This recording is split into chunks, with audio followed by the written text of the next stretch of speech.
let it out. Done, get it right in the fields, let it out. Get it done, get it right in the fields, let it out. Let's get it.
Let it out, get it done, get it right in the fields, let it out.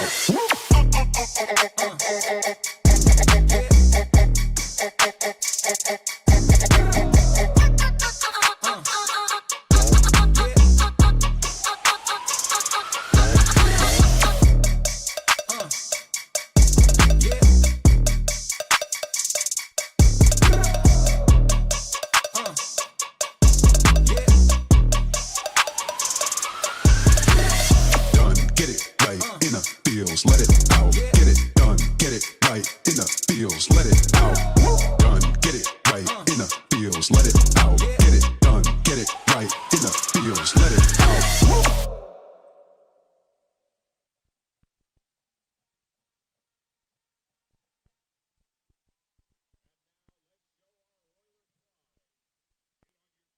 Huntington Beach High School fight song, Fight for Huntington. Summer is over and the fall season weather has come, as this evening we are on the campus of Huntington Beach High School for Redondo Sports Football. This evening it is the Redondo Seahawks against the Huntington Beach Oilers. Hi again, everybody. I'm Edward Rentasa alongside Julius Choi. Julius, the Seahawks are 0-2 for the first time in 4 years. 2021, the last time they were winless, they lost their first 4 games. They finished 2-8 on that season. We hope that history doesn't repeat itself tonight, but what does the Seahawks have to do to get their first win of the season? That's a good question, Edward. The first thing you have to do is to really protect their quarterback, Cole Liner. Of course, the past 2 games, the offensive line has been struggling. Of course, they allow a total of 9 sacks in those 2 games. And really, the pressure's on the O-line to really protect the quarterback. And, of course, we'll take a pause for the national anthem.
Of course, my sincere apologies to the viewers. Didn't want to disturb the national anthem.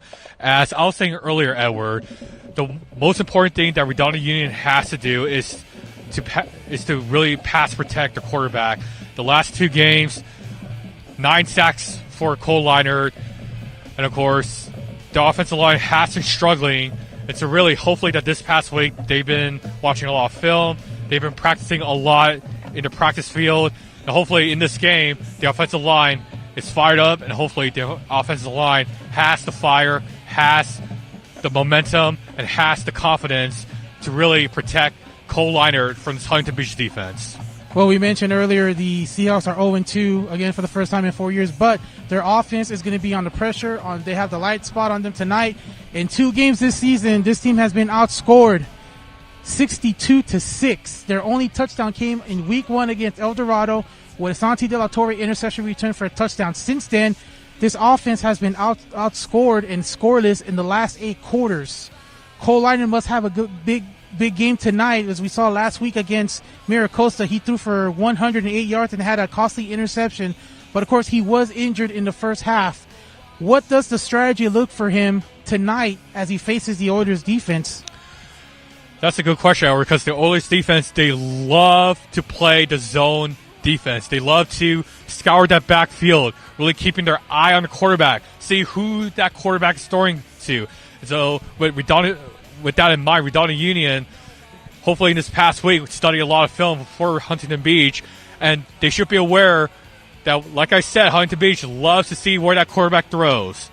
And, of course, especially for Cole Leinert, who this season has thrown no passing touchdowns, unfortunately, and 1 interception. So, really, Cole Leinert here in this game has a chip on his shoulder. As we get set for kickoff, the teams are coming out. Let's switch our attention over to the Oilers. Last week, they won 48-7 against Western Pioneers. Quarterback Brady Edmonds threw for 5 touchdowns. He actually had 7 touchdowns total because he had 2 rushing touchdowns in a game. What does the Seahawks defense have to do to contain him in that pocket tonight? Same thing as Maricosta last week. Huntington Beach loves to run the ball, and they also love to pass the ball. And, of course, they got to watch out for Huntington Beach's quarterback, Brady Edmonds, as, once again, he loves to scramble. Every time he gets pressure, he's fast, he's short. And, of course, with that situational awareness that Brady Edmonds has, of course, Redondo Union has to play 110% on defense tonight. Well, the Oilers have a dangerous receiving core with Dylan Bruce, 2 touchdowns last week. Troy Foster had a touchdown last week, and Steele Kurtz also had a reception touchdown last week. So it's going to be big pressure on the Seahawks defense. But for the Oilers, they had 4 sacks last week. What do they need to do to get to Cole Leinert tonight? Once again, that offensive line is the weakest point for Redondo Union. If Huntington Beach can break Redondo Union here in this first quarter, then they'll figure out that, wait a minute, that O-line is still struggling. So they will keep hitting the Seahawks offensive line, hoping for them to break early here in this game. As we see the coin toss taking place and the Oilers are about to be introduced, we thank you for joining us here tonight for this big matchup. For the Seahawks, who are trying to get their first win of the season. Your Huntington Beach Oilers have won the coin toss. And Huntington Beach has won the coin toss, waiting to see if they will kick or defer. See, the captains are being instructed. They have deferred and elected to kick to start off the game. So the Oilers are going to defer, Julius, and the Seahawks will get the ball first. So we're going to get to see Cole Leinert right away. And, of course, for Huntington Beach, Cole Leinert will face that defense for the first time here in this career. So, pretty excited for that, Edward. Huntington Beach, welcome. Yes, we are excited as you see our Redondo Seahawks being introduced here. We also have the Seahawk faithful who made the trip out here to Huntington Beach tonight for this road game. I just want to briefly mention about the uniforms, Edward. Huntington Beach wearing their gray uniforms, the orange stripes, almost like Oklahoma State. Yeah, this is actually their second road game in the last 3 weeks. They actually started off the season on the road at El Dorado. Their home opener was last Friday against Maricosta. Now here they're on the road tonight again here in Huntington Beach. And, of course, wearing their white jerseys for Redondo. We see Cole Leinert on the left warming up. And all we have to do is just wait for Huntington Beach to call up their football team. Well, the Oilers are getting ready to introduce, as you see, their logo. Also the marching band on the field. The officials getting ready for this game as well. Weather shouldn't be a factor here tonight. It's actually clear skies, but it is a little chilly as we start turning from the hot to the start of the cold season with fall coming up. Yeah, it's a little low 60s here in Huntington Beach with a little breeze as we're right near the ocean. Of course, we got the Santa Ana winds coming from the north from us here at the press box here at Shoe Field. As we see the orders coming out, just final thoughts here, Julius, before we get set for kickoff. Offense or defense, who will have the advantage in this matchup tonight? If Huntington Beach can somehow get to Colina early here in this game, Huntington Beach will have Colina's number and will have him covered all night. Well, I'm looking for the defense for the Seahawks if they can get off the field fast. They've been actually on the field more this season than their offense. So their offense is going to have the bullseye because they're going to have to find ways to stay on the field, whether it's running the ball or passing the ball. Get on your feet. As the Oilers are coming out. Huntington Beach Oilers! Julius, this team is 2-1. They put up over 40 points last week. How concerned are you on the defensive end for Redondo? Of course, I'll be, concerned once you have 48 points. That's a lot of touchdowns there. As of course, Brady Edmonds threw for 5 touchdowns and also rushed for 2 touchdowns. So of course, the defense really has to stay focused throughout the game and hopefully not get their guard let down.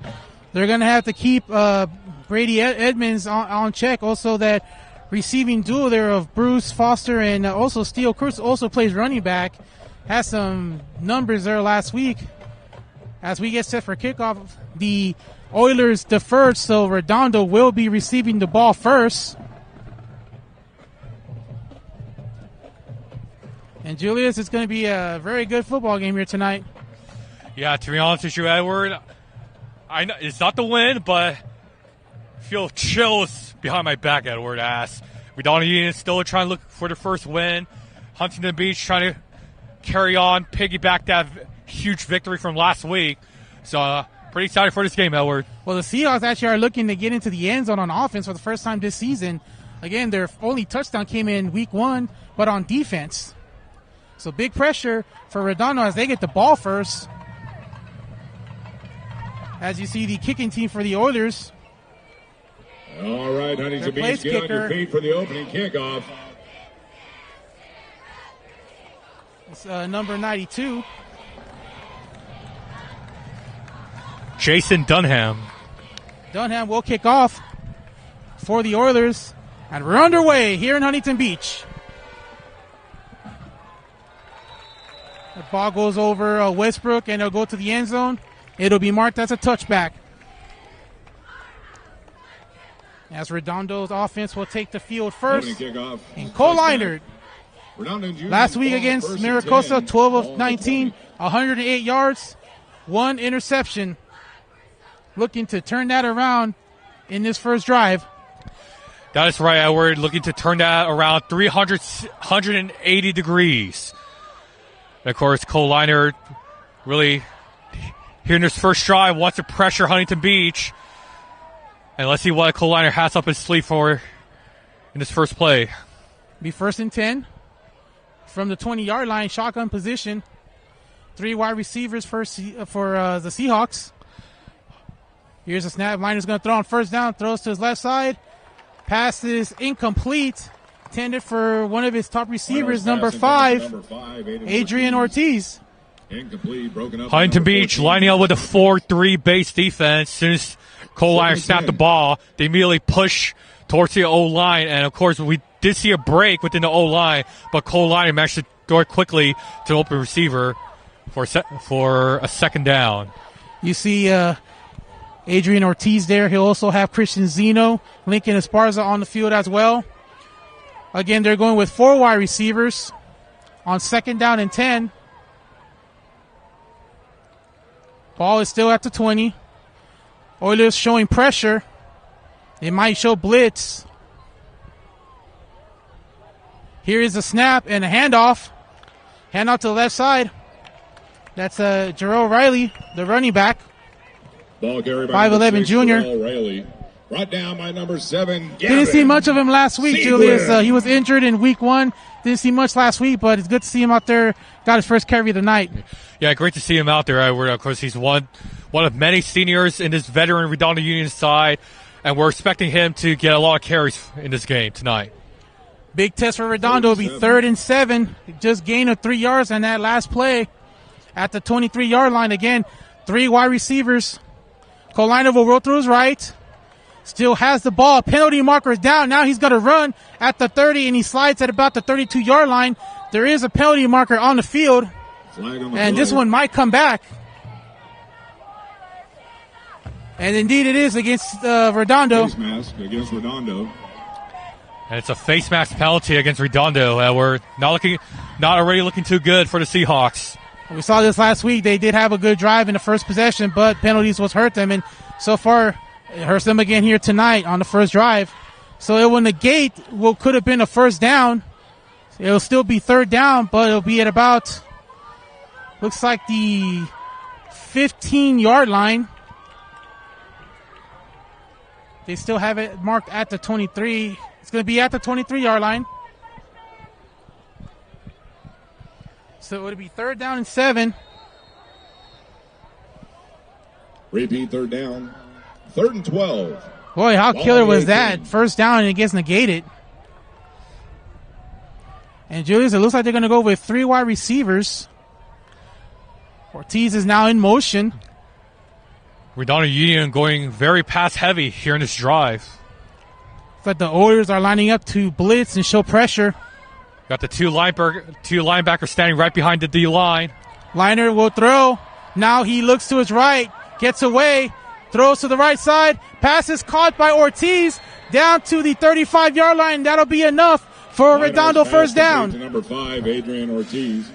Great play there from Redondo Union. Cole Liner rode to his right, had all the time in the world. Saw Adrian Martinez wide open towards that middle side of the field, and it's an easy first down for the Seahawks. And Ortiz is limping a little bit. He's coming off the field. Of course, when Ortiz, since he caught that ball as he was falling down, he got hit by 2 defenders, and hopefully he's okay. It looks like Starvos Tracy, 38, has checked in for Redondo while Ortiz goes to the sideline. In the event, it's a first down. Ball is up at the 35-yard line, just underway here at Huntington Beach. Leinert will hand it off. Oh, fumble on the play. It's still loose. Picked up by the Oilers. Riley had it and lost it. Fumble He got it back, but he lost it again. Charlie Steuben. And Charlie Steuben picks it up in a costly turnover for Redondo. Flag on the play, illegal procedure. And, of course, we just heard Edwards. There's been a flag on the play against Redondo Union, but just want to talk about the fumble. I mean, it was Butterfingers for the running back, Jarrell Qualley. As soon as Matt Leonard gave the ball to Qualley, Qualley just lost it. The ball just popped out of his hands. And, of course, he tried to recover it, but the ball slipped out of his hands for the second time. And, of course, it was a great play there for the Huntington Beach defense. And here comes Brady Edmonds and the Oilers offense. In the offense for Redondo, a costly turnover. The Oilers will have it in Seahawk territory as Brady Edmonds goes to work from the 42-yard line of Redondo, 1st and 10. And he'll throw a quick pass. Pass is complete to the 40, to the 35, down to the... No, he stays on his feet. Now he's down to about the 30-yard line. And that looks like that's Dylan Bruce. Edmonds pass complete to number 2, Dylan Bruce.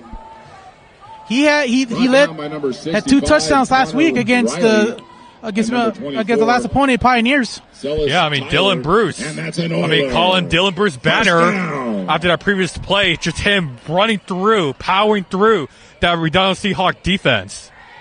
And that's something we were watching for. We talked about before the offense for the Oilers. Man in motion, first down from the 30. Edmond, hands off. Now he throws, pass is caught to the 20, down to the 11-yard line. Steele Kurtz, one of the other players we were talking about. Edmonds pass complete to Steele Kurtz. Brought down by number 23, Santi De La Torre. Yes, you're right. And that's Steal another Kerr's one of the Oiler. 3 wide receivers from First last week's down. game. 5 receptions, 59 yards, and received 2 touchdowns against Western. Now about that, back-to-back plays, back-to-back first downs. Ball is now at the 17 as the Oilers are threatening to score. First down, Edmonds throws to his right. Pass is dropped. Another Butterfingers. That was by Dylan Bruce. But luckily, the play was called off. Dylan Bruce incomplete. So I would say Bruce got a little lucky there.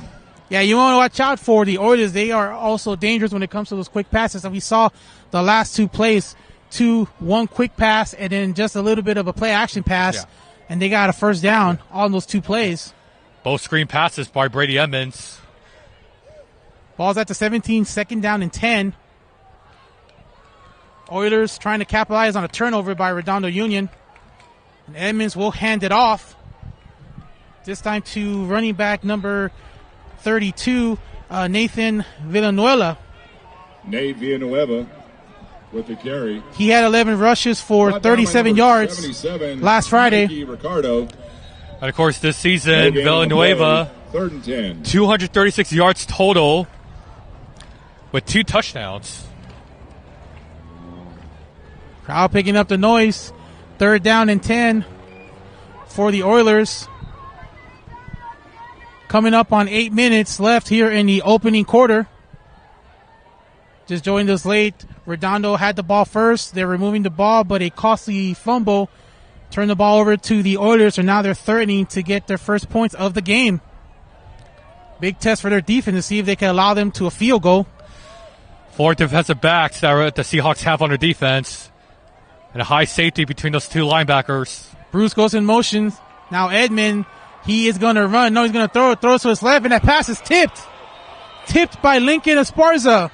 Good play there by number 3. Down by number 3. A fantastic play there by Lincoln Esparza. Of course, in that play, Edmonds kept looking to his left, and Lincoln also kept his eye on Brady Edmonds. And as soon as Lincoln saw Edmonds throw the ball, he just swiped it like it was nothing. That's correct. He read that play right, and it looks like they're going for it on 4th down. They're going to forget the field goal.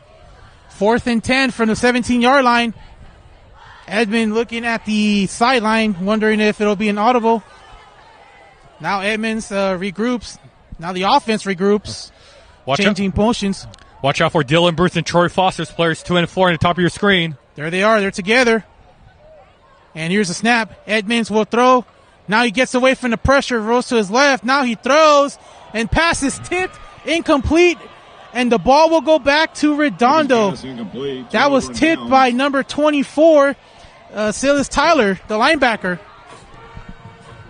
Great defense there for the Seahawks. Once again, pressuring Brady Edmonds. Union's ball. And of course, just like their previous play, Brady Edmonds rode to his left. And of course, he kept looking to his right side, kept looking for Foster, kept looking for Bruce. First and of 10, course, ball on the 17. he might have saw an open player in the middle, but of course, the Seahawks defense read it just like the previous play. And of course, great defense there by the Seahawks is turnover on downs. And the Seahawks avoid a catastrophe, and the Oilers give up. They don't get any points. How about that decision? Would you kick the field goal, or would you gone for it? Well, if I was Huntington Beach, of course, trying to get Redondo Beach off the chair, I think the coach made a good decision going for it here in this 4th down. Liner's back on the field. First down at the 4th down stop. Liner will throw to his left. Pass is caught. That's Esparza, but he's only going to get a short gain. No, that's actually number 13, Parker Blevins. Liner's pass complete to number 13, Parker Blevins, brought down by number 14, Max Hopkins. So short gain. It'll be 2nd down, and it looks like Redondo Union is going with a no huddle. Had a chance to see Leinert in pregame warm-ups. He looks like he was ready to go here tonight. Yeah, in the warm-ups, he's just practicing his short passes, screen passes, and towards the end of practice, he's been throwing some deep balls. So expect him to throw some deep balls here in this game, Edward. Liner hands it off on 2nd down. That looks like that's O'Reilly. Short gain. Carry by number 6, Sherelle O'Reilly. Brought down by number 7, Gavin The 3rd down and Seaman. 6 at the 20. Redondo trying to stay on the field after the defense 3rd and 4. denied the Oilers a 4th down on their last possession. See if the Oilers will come up with some pressure on 3rd down. See Ortiz is back in after missing the last few plays. 4 wide receivers for the Seahawks. 4-3 by the Oilers, and here comes pressure. Liner will throw on 3rd down. Pass is caught by Ortiz, and I don't think he may have got it. Number 5, Adrian Ortiz, brought down by number 12. Depends where they mark it. They're going to give him the 1st down, so it'll be a 1st down. 1st down on the play, 1st and 10. Second 1st down in the quarter. Haven't seen many 1st downs completions in the last 2 games by this offense. Very impressed how they come out this early. Yes, it's been a long time. 2 games, 2 weeks. Of course, Redondo, without their star player, Bo Osmus, who's going to be out for a long while. Redondo Union, they're going to have to play more conservatively, kind of shorter passes, playing a little bit slow. And let's see what the Seahawks have here in this 1st down. Rocky Martinez has checked in for the Seahawks, and looks like a timeout has been called by Redondo. Union. So with 5:44 remaining in the 1st quarter, it's still a scoreless game here in Huntington Beach. As we mentioned, Redondo had the ball first. They got a fumble or gave up the ball. The Oilers were threatening to score, but the defense stepped up big on that 4th down, and now the offense is starting to march a little bit here in their 2nd possession. Yeah, it's interesting. It's already, we're still in the 1st quarter. Both teams already with turnovers, so it's going to be an interesting game. Like I said earlier, in bold flavors, fresh bites and salsa made with love. Of course, both teams huddling up, coaches trying to get the instructions. As a matter of fact, they haven't passed the 40-yard line yet for both teams. Well, the Oilers started inside because they got the ball in Seahawk territory. But you're right about that. Redondo hasn't really passed the 50 much in these last 2 games, and they have a good chance to do it here with 1st down at the 27 as play resumes. We mentioned Rocky Martinez has just checked in for the Seahawks. 3 wide receivers, and the Oilers are lining up with 5 up front. Might see pressure. We got 6 offensive linemen for the Seahawks. Hand out to Martinez to the right side, 30, 35. 40, stays on his feet, out of bounds at the 41-yard line. Another 1st down completion. 28, Rocky Martinez. Yeah, great route there from Rocky Martinez. As soon as he got the ball, so opening towards his right, ran and sort of did like a little slant towards the right side, towards the Huntington Beach on the 41 sideline. And, of course, a great 1st down for the Seahawks. And this is the offense that has been missing so far this season. As they get close to the 50-yard line, the ball's at the 40. I say at the 41. It'll be 1st down. 3 wide receivers on the left side. Martinez with Liner, and he'll get it on 1st down, but he is denied. Tackle made by Darby Warren. Rocky Martinez brought down by number 18, Darby Warren. Darby Warren, the senior, on that tackle. No gain. Looks like he may have lost a yard. But they're going to say 2nd down. Loss of 4. That was a great read there from Warren of Huntington Beach. Just went around the defender and the offensive line and locked eyes on Rocky Martinez. And that was a great tackle there from Warren. They're saying a 4-yard loss on that last play. So it'll be 2nd and 14 from the 37-yard line. 4:54 and counting in the opening quarter. Redondo coming in at 0-2, looking for their 1st win. Oilers trying to go to 3-1 on the season. Liner throws, looks, he gets away from, no, he doesn't. He's going to go down at the hands of number 21, Charles Steuben. Down by number 21, Charlie Steuben. Steuben on the sack. And we mentioned the Oilers got 4 sacks last week against Western. They got the 1st sack tonight. Yeah, in that previous play, Redondo Union actually lined up 6 players on the offensive line. And once again, Huntington Beach took advantage up that left side, up that line, bringing 2 players, and thus Cole Leonard just couldn't throw the ball in time, thus getting the sack. Esparza, you see him on the right side of your screen. It'll be 3rd and 23. Big conversion needed. Liner throws, intended for Esparza, incomplete. Pass intended number 3. And the Seahawks will punt. Esparza incomplete. So the 4-yard loss followed by the sack hurt Redondo 4th and on those 2 23. plays, and now they'll punt for the first time tonight as the Oilers will get the ball back. Returning for the Oilers is Dylan Bruce, number 2. You saw how he was last week against Western.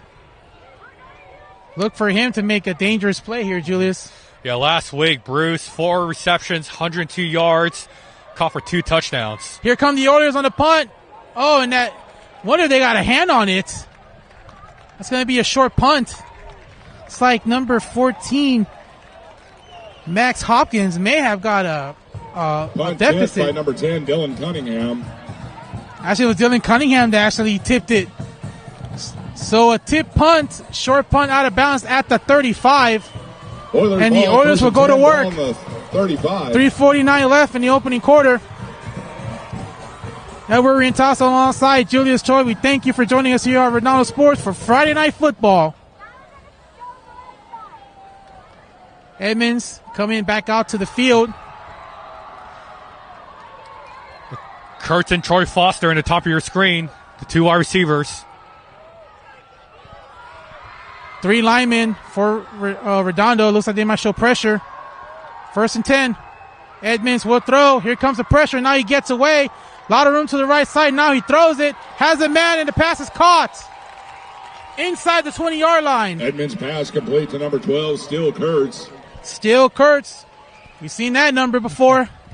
Great pass protection from Huntington Beach. Brady Emmons had all the time in the world. Kept looking to his right, ran to his right, kept looking for either Foster or Kurtz.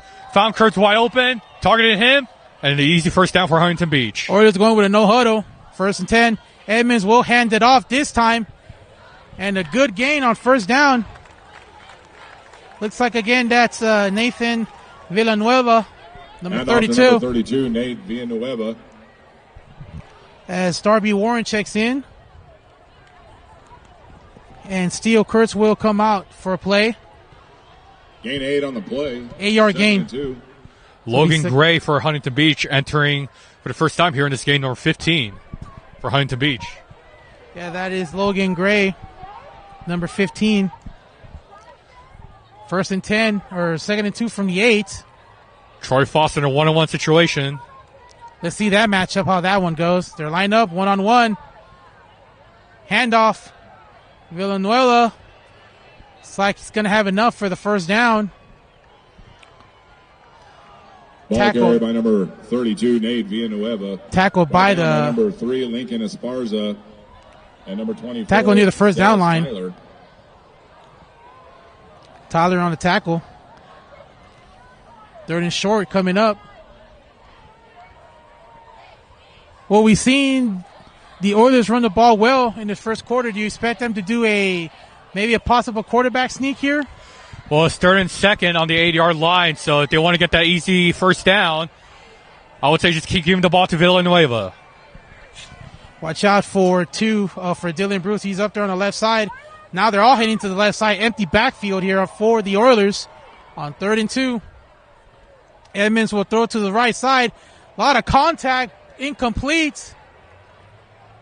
No penalty marker. It'll be 4th down. A lot of contact on the right side of the field. Yeah, of course, that was Troy Foster, 1-on-1 against Westbrook on the top of your field.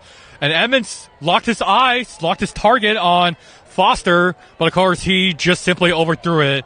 And it was a bad pass there from Edmonds. Now they're going to go for it on 4th down. Foster this time is lining up against Westbrook. That'll be an interesting 1-on-1. 4th and 2. And they're trying to draw the Seahawks off sides. Didn't work. See if they'll take this all the way down to 0. Motion by the tight end. Got to watch out for that tight end. And it looks like they're going to call a timeout. Timeout, Redondo. A timeout by the Seahawks, and I believe that might be their 2nd timeout of the half. And still the 1st quarter, Edward, and already using 2 timeouts. They only have 1 timeout left until the end of the 2nd quarter. Yeah, I'm seeing it looks like they have it at 2 timeouts still, so It might have just been their first Huntington timeout. Beach would like to thank our sponsors. But in any event, a timeout on the field. 1:43 left in the first quarter, still scoreless. A big fourth down coming up for the Oilers, trying to get the points on the board for the first time. The last time they were on this side of the field, they failed to convert on the last fourth down, so they're 0 for 1. We'll see if they'll be able to convert this time. And of course, looking down at the field towards the Huntington Beach sideline, there's no kicker that's warming up. Yeah, it looks like this offense is coming back out to the field. No, it looks like they're going to kick it.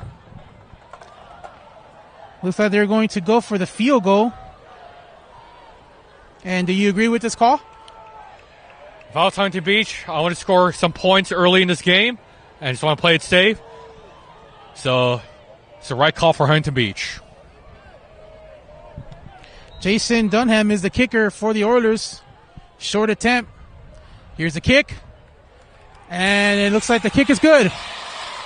Jason Dunham's So 1:48 remaining in the first quarter. The first points on the board belong to the Oilers.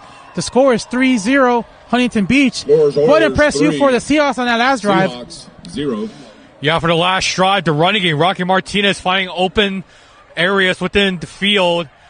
And, of course, Cole Liner had some time to throw the ball as the O-line had 6 players facing Huntington Beach 4-man defense. But, of course, in that last play on the last drive for Redondo, they just couldn't convert and had to punt. Well, it looks like they may have paid attention to that last fourth down conversion because they could also kick the field goals. It would have been a 6-0 game, but instead of going for it again, they decided to just get the points on the board. You always want to have points on the board when you're in that situation. You do not want to leave points on the board, as we have seen that in the past, because leaving points on the board really could hurt you later on. Yeah. So we get set for kickoff. Here's the kick, and the Seahawks will get the ball back. And again, it goes over Westbrook, and it'll be a touchback. Ball will be at the 20-yard line. Touchback. So far in the beginning of the game, we talked about the Seahawks offense struggles. But so far in these 2 possessions, they've been able to move the ball, get a couple first downs. How impressed are you with that so far tonight? Very impressed for the Seahawks offense. Of course, Ortiz and Martinez getting some repetitions here in this game. Of course, for the last game against Maricosta, Ortiz and Martinez, they did play. However, they really couldn't get the rushes and the passing game going on because of Maricosta's really lasered eye on defense. Esparza was the leading receiver last week against Maricosta. This time, Redondo will start off with three wide receivers. First down, handoff. And looks like that's Martinez who runs into a couple of defenders, but he'll get a couple good yards to start off this drive. Hand off to number 28, Rocky Martinez. So Rocky Martinez was the leading rusher last week, 15 rushes for 18 yards. By number 27, Felipe so far, Gonzalez. he's had the opportunity to carry it 3 times and got good yardage, and he also had a good run on the last drive. Yeah, the sophomore running back. Of course, maybe the frustration of them losing those 2 games is on his mind right now. And, of course, he really wants to make those huge rushes as he gets pummeled by the defensive line. He hits that ground pretty hard. Yeah, Martinez just introduced himself to about 4 members of that Oilers defense. Number 28, Rocky Martinez, brought down So by number 15, Logan Gray. he'll lose the yardage that he just Xavier gained. So Seward. now it'll be another big third down for Redondo Union. Of course, the Seahawks, they have to create something big because, once again, they still haven't passed that 40-yard line. So far, the Oilers have shown pressure on third down, and it looks like they're going to pretty much send everything but the kitchen sink on this play. Liner is going to have 3 wide receivers, and it looks like Roddy has checked back in. That's Martinez. Liner will throw on third down. Caught by Ortiz, wide open. 45, 50, 40, 30, 20. Down inside the 10 to the 9-yard line. Adrian Ortiz with the big play for Redondo. Adrian Ortiz. Woo-hoo! It'll be first and goal inside the 10. 28. I mean, just look at that play right there. Cole Liner just saw Ortiz wide open. Ortiz caught the ball. As soon as he turned around, he noticed, where is everyone? And just ran straight forward. And, of course, Ortiz, a tight end, still in the field. Ball's at the 10, first and goal. Redondo looking to score. Penalty marker down. Liner will hold on to it, and they'll pick up about 2 yards. Looks like the Oilers may have been offsides. We'll see what the call is. Just want to refer back to that previous play, that huge drive. Ball start, Redondo. And that's going to go back, going to be on Redondo. And you mentioned about the big play. Yeah, the big play by Ortiz. Of course, Ortiz ran a little cut route, a short route, caught the ball, and he expected to be a short run. But, of course, as soon as he turned around, there was nobody on that right side of the field. So, he just ran past those numbers. And, of course, gained a huge gain of yardage for Redondo Union. That is the biggest gain of the season so far for the Redondo Union Seahawks. And what a way to end the first quarter. Coming up in the second quarter, the Seahawks are looking to get in the end zone, but at the end of one, it's 3-0, the Oilers. But how about that big play? I mean, we saw Ortiz catch it, but good job for him staying on the ground, and he just took off. Yeah, like I mentioned earlier, 17 Rocky Martinez, those 2 losses are probably in their heads right now. And Ortiz said, I want to win this game. I want to win this game for Redondo, and I am not letting Huntington Beach beat us. And, of course, with that catch, I mean, he ran for his life. He ran as if, like, this was the Super Bowl. That if he didn't get enough yardage, then, of course, they would eventually lose this game. So, big ups for Ortiz, and big ups for the Seahawks offense. That effort shows how badly does the Seahawks want to win, get their first win. And after 2 weeks, this offense is struggling. They have finally turned on the light, and they are ready to score. If they can get into the end zone, it'll be 1st and 15. Of course, there was a false start, so the last play by Liner will not count. As we switch sides, and Redondo's coming back out, trailing 3-0, looking to get their first offensive touchdown of the season. We mentioned no touchdowns in the last 2 games by this offense. Shutout for now 9 quarters, hoping to end that streak in a mere moments. Redondo Union with trips right. Liner to the right side. Now he's going to run for it. Steps out of bounds. So we'll get about 2-3 yards. It'll be 2nd and 12. Chase out of bounds. Cole Liner with a good run. Just those 3 players on the right side just couldn't be able to be wide open for a passing play. So Liner made the right decision to run out of bounds. See, Martinez is in at running back. Ortiz is there also with Christian Zeno. You also see Parker Blevins, 13. Who do you go in this play? One of the receivers, or should you just run it?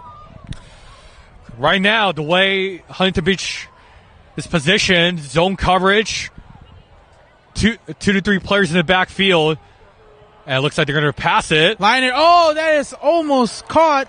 Ortiz, the intended receiver. 5, Adrian Ortiz, incomplete. That almost looked like a touchdown. Unlucky there for Ortiz. I mean, he was right there, but, of course, he just reacted a bit too slow. And, boy, that would have been a game-changing play right there. Big 3rd down. Redondo looking to get their first lead of the season. Keep in mind, they have not led this season. They have trailed most of the season. They're looking to go up ahead. 3rd and 8 from the 8-yard line, 3rd and goal. Blevins, Zeno, and Ortiz, the 3 wide receivers to your left. Let's see who they go to. Liner will throw on 3rd down. Now he gets away from the pressure, and he's going to sack this time. Looks like that was by Logan Gray. By number 18, Darby Warren. Darby Warren again on the sack, and Liner a little bit of slow to get up, and now looks like they're going to go for the field goal here, Julius. Yeah, what a missed opportunity. Liner, since he snapped the ball, Huntington Beach sent 3 players once again to the left side up there, Seahawk offensive line. And of course, Gerald Qualley and Martinez was there to block, but of course the defensive line just overpowered the running back, and the Seahawks now opting to kick a field goal. They picked a good time to put the pressure on, and Parker Blevins will kick. Kick is up, and it's good. So the big play by Adrian Ortiz set up the drive to score points. So 11-13 left in the first half. The score is 3-3. And how about that last drive by the Seahawks? I mean, Adrian Ortiz, my oh my. Once again, just ran a simple out route, and from our end here on top of the press box, we thought it was going to be a short play. He's going to run out of bounds, and it's going to be an easy first down. But Ortiz said, no, I want to win this game right now. I want to give Huntington Beach, show them who we are, and just ran from their own 40-yard line to almost Huntington Beach 10-yard line. So almost a 50-yard run from Ortiz. Yeah, and Ortiz, the player of that drive, he showed some Tony Gonzalez moves in that last on that catch. Fun fact: Tony Gonzalez, alumni of Huntington Beach, the famous tight end for the Kansas City Chiefs, Atlanta Falcons, who is in the Pro Football Hall of Fame. Actually, you mentioned grew up here in Huntington Beach. So we set for kickoff. Fun fact: he also played college basketball over at Cal. And the Oilers have it at the 20. Misses a tackle. 30, 40, midfield. 40, 30. He could go all the way. 10, 5, touchdown Oilers. Dylan Bruce on the return. Kickoff return for a touchdown by number 2, Dylan Bruce. That's an Oiler touchdown. Now about that, the Oilers respond with the field goal with a big play of their own. Dylan Bruce, the big player last week against Western, takes it to the house. Pulls some Dante Hall moves right there. And now the Oilers get their first touchdown of the night. Surprising there.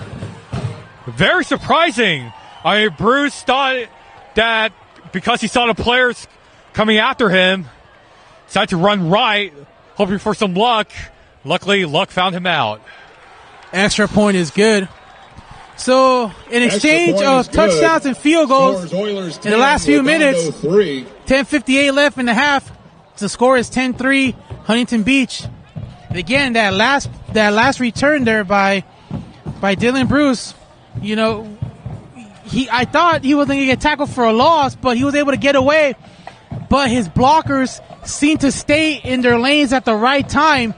And he just went down the field using his speed. It looked like Dante Hall right there. Yeah, and as I was looking at the play, the coaches in the sideline, as Bruce was running towards the sideline, trying to run out, his coaches kept pointing right to keep going. And then Bruce just simply made a turn, a swing, and saw two defenders right in front of him. And Parker Blevins was the only defender trying to block him. And of course, Bruce, what a terrific run for Huntington Beach. Ladies and gentlemen, we just seen a lot of explosive offense in the last 5 minutes. See what more will come as the Seahawks will try to answer back with a score of their own as they will receive the ball. See if they can counter that last move by the Oilers. The crowd's still excited about that last return. And here's onside kick. Onside kick. And that's going to go out of bounds. Very surprising. An onside kick after a big return. And we have flags on the play. Yeah, it's going to go out of bounds. And Redondo Union will get a good field position. But how about that? That got me by surprise. An onside kick. Onside kick did not go. Two surprises in a row. Edward. Ball.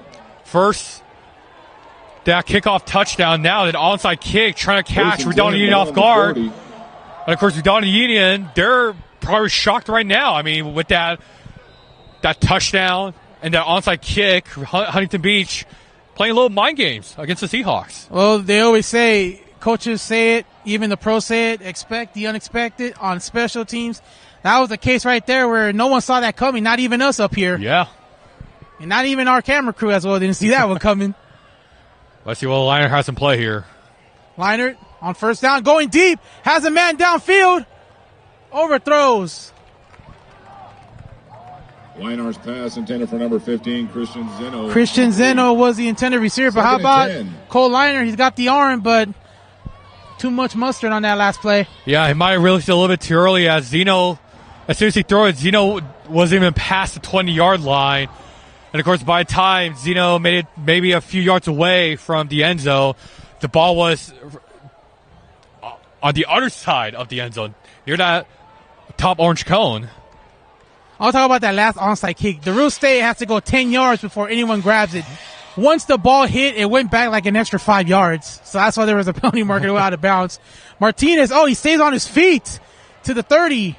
And he's going to have enough for a first down. Rocky Martinez, he's coming out with the Flames. Martinez brought down by number 14, Max Hopkins. Yeah, the sophomore running back saw in the opening, running a little, I would say, not a swing, but almost like a lob route. Ran towards his right. 3rd and 1. Ran towards that first down. Sorry, not a first down. It's a 3rd down, actually. Yeah, it's going to be short. 3rd down in the yard. Leinert trying to draw the defense off sides. That didn't work. But they're coming up with a different strategy. And the Oilers are adjusting. They look like they were going to bring pressure, and actually they still look like they're going to bring pressure. Yeah, they're trying to go for the blitz. Here they come. Leinert stays out on his feet, running for his life, and he's going to get tackled behind the line of scrimmage. Leinart brought down by number 18. Darby Warren. Darby Warren. And I think that's his 3rd of the night so far. You're right, Edward. That's already 3 sacks against Cole Leinart. And like you said last week, Huntington Beach recorded 4 sacks against Western. On the play, 4th and 11. So that was a loss of 10 yards. So they go back to where they were at before. So the Redondo Union Seahawks unable to take advantage of the onside kick penalty. Now they'll kick the ball back to the Oilers. And it'll be Kurtz that'll be the receiver. Kurtz, another returner. And he's going to fair catch at about the 8-yard line. Fair catch by number 12, still Kurtz. So 9:23 left in the first half. The score is Huntington Beach 10, Redondo 3. Oiler ball, 1st and 10. So the Oilers will have an opportunity to add to their lead following the big return by Dylan Bruce. Oilers would like to thank Newport Rib Company. So Julius, it looks like that the Seahawks defense is getting close to being that corner again. Never forget. Is this a big drive for them? Yes, the pressure is on the Seahawks defense here in this drive. As Huntington Beach, they're all the way back in their 10. It's going to be a long way for nearly 90 yards. See if the defense puts pressure on Edmonds, who's been playing well tonight. He's going to, no, it's a running play. Vinuela, 35, 40, 45, 50, in Seahawk territory. Pushed out of bounds at about the 45-yard line. 32, Nate Villanueva. Villanueva turning on the Pushed out of Jets. bounds by number 3, Lincoln Esparza. Esparza on the tackle, but again, Another Oiler. a quick first down, and now the Oilers in Seahawk territory. Yeah, Redondo Union once again doing that zone coverage defense. Linebackers way behind the defensive line. And, of course, Villanueva once again find an opening. And, of course, Huntington Beach with a short run here in this play. Yeah, Nathan Santilman this time is the running back. Villanueva came out to get some breather after that long run. So for much of last week not running the ball, Oilers are running it pretty well here in the first half, and they're going again with a no huddle. 3 wide receivers. Handoff again. Villanueva is inside. Continues. And he's going to have enough for another first down. So now the Oilers are starting to wear out the Seahawks defense with back-to-back running plays. Actually, 3 runs in a row. Down by number 23, Sante De La Torre. Yeah, Villanueva currently leading, carrying And that's another Oiler. this Huntington Beach offense. First down. Dylan Bruce is coming back in. Watch out for him. He's been the dangerous playmaker so far tonight as well on this team. Both Bruce, Foster, and Kurtz are in the field. So is Villanueva at the running back position. See if he'll get it this time. Zone coverage once again for Redondo. No shotgun position. Quick throw. Complete. At the 32 to the 26-yard line. To number 2, Dylan Bruce. Brought down by number 1, Kyle Westbrook. Again, Dylan Bruce on that pass. Quick pass there by Edmonds. Great coverage there from Westbrook. And, of course, the screen pass there from Edmonds. And luckily, Westbrook was there to meet Dylan Bruce. Gain of 5, second and 5. Watch out for Dylan Bruce. He's actually on the left side. Top of the screen. Foster's in the bottom. Watch out for those two. Edmonds, penalty marker down. Looks like this is going to be on Huntington Ball Beach. start, Oilers. I believe that's their first penalty of the night. You're right, Edward. That is actually their first penalty of this game. Listen to the crowd here in Huntington Beach High School getting rowdy. Looks like it's a camo theme night. Not sure what the mascot is at, but I've never seen that before. It's a ghillie suit that the military wears, like the special forces wear. Looks like they're throwing some T-shirts or something to the crowd. Edmonds on shotgun position. Second down after the penalty, 2nd and 5. Villanueva is at the running back position. See if he'll get it this time. No, he doesn't. Play action. Pocket collapse. Edmonds is running, and he's going to get sacked. We get tackled there near the line of scrimmage. Brady Edmonds with the carry, brought down by number 9, Brock Herrera. Brock Herrera. We haven't seen much last week, but Gain of 1 on the play. did have an interception. 3rd and 9. Or a sack, actually. Excuse me, a sack. Made a big play. Sets up a big 3rd down here for the Oilers. 3rd and 9. As Warren checks out. You mentioned, Julius, keep your eye on Bruce, and you keep an eye on Foster. One's at the top, one's at the bottom. Bruce in a Who's 1-on-1. going to get the ball first here? Ooh, trying to draw off sides, and I think they did. They either draw off sides, and they did. It's going to be offsides on Redondo Union, so they're going to get those yards back that they lost earlier. Encroachment penalty before the snap. I mentioned it right now. They're going to have the ball where it was before their last 3rd and penalty. 4. And, once again, Redondo Union going with the zone coverage. 3-4. 2 high safeties, 2 defensive backs. Edmonds is going to run for it, and I don't think he got it. Brady Edmonds with the carry, brought down by number 43, Adrian Timberley. Adrian Trimbley on the tackle. And it looks like the 4th and 2. Oiler offense will stay on the field for 4th down. 4th and 2 from the 25. Oh, and there's movement there. They're trying to draw Redondo Union outside, but looks like the left tackle moved, and that's going to cost him 5 yards. Yeah, as soon as he moved and that flag was thrown, he put his hands on his helmet, and he knew he made a grave mistake there. I Outside, think he's going Huntington to... Beach. I think he's going to get yelled at when they see this film tomorrow. That's something you don't do, especially on 4th down. They teach you, do not move. You have the other team's supposed to move, 4th not and you. 7. I think that's what he's going to be told to tomorrow in the film session. That was number 56, Andrew Lasoya, senior tackle. So the Oilers are still going to stay on the field. 4th and 7, this time from the 30-yard line. 3 wide receivers on the right side. 2nd and 10 going. Now Bruce will move to the left side. Quick pass. Does he have it? Looks like he caught it. No, incomplete. The ball hit the ground. So again, for the 2nd time, the ball turned over on downs, and Redondo will get the ball back. Another good play by the Redondo Union defense. Looks like that was Christian Zeno with the stoppage.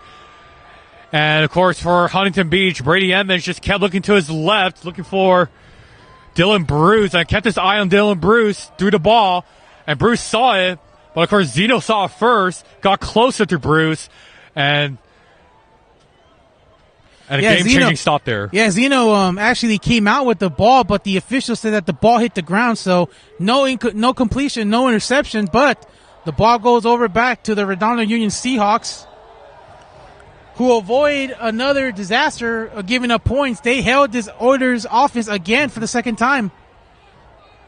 Ball will be at the 30, 1st and 10. See if Redondo Union can take advantage. Hand off to Riley. Looks like he'll pick up about 3 yards. Yes. Haven't seen Riley much in the first quarter, in the second Joel quarter. Riley. Been pretty much Rocky Martinez, number but 3, had some Owen good Bone. runs in that first half, in the first quarter. Yeah, because Rocky Martinez Gain of 3 on the play. is a bit shorter Second and than 7. Riley, but throughout this game, he just squeezes through that O-line to find that opening. And seems to be that Martinez 33. will come into this game. And Martinez is in, Riley's out. 3 wide receivers. Ortiz is the first wide receiver. And Brock Herrera's in the game, part of the O-line. 6 players on the offensive line, Edward. Second down. Liner throws to his right side. Oh, and it's dropped. Lincoln Esparza on the intended receiver. Esparza incomplete. Wasn't able to complete the catch. He was ready to make his moves. But incomplete, set up another third down right away. Yeah, as soon as Lincoln Esparza dropped that pass, he got immediately subbed out, replacing him as Blake Wanderlei, senior wide receiver, making his first appearance here in this game. And, of course, one of the coaches talking to him is not too happy. Zeno's going to line up at the bottom of your screen. Martinez at the running back position. 3rd and 7. Leinert throws in the middle. Pass is caught. Ortiz on the catch. And Pass complete to right number 5. at the marker. Ortiz. Brought down by number 3, Owen Bone. And it will be enough for a first down. First down, Redondo First down on the Union. play, 1st and 10, ball on the And again, 41. Anthony or Adrian Ortiz on 3rd down, being the go-to guy, will move the chains for the Seahawks. Yeah, you're right, Edward. And Ortiz hasn't getting most of the receptions here in this game. And, of course, he got those receptions while being under pressure. So Cole Liner, once again with the situational awareness. Liner will roll through his right, and looks like he's going to throw it. And passes. Ball is out. See what they call here. Liner threw it in triple coverage. pass intended for number 9, Brock Herrera. Incomplete. Herrera on the intended receiver. Pass is incomplete, but dangerous pass with 2:59 remaining in the first half. 2nd and 10. And, of course, once again, the pressure coming in for Cole Leinert. Just saw a player that was open, but as soon as he threw it. But how about that? That was dangerous. Yeah, very dangerous Triple coverage player. could have been an interception. But they're very lucky that it was incomplete, so they'll get another chance. 2nd and 10 for Redondo Union coming up. 2:59 left in the second quarter. Redondo Union has only 1 timeout. They use their 2 timeouts in the first quarter. 3 wide receivers. And Liner will hand off. No, he's going to keep it. Now he runs with it. Cole Liner is going to pick up a couple yards, which will help set up this third down. 3, Owen Bone.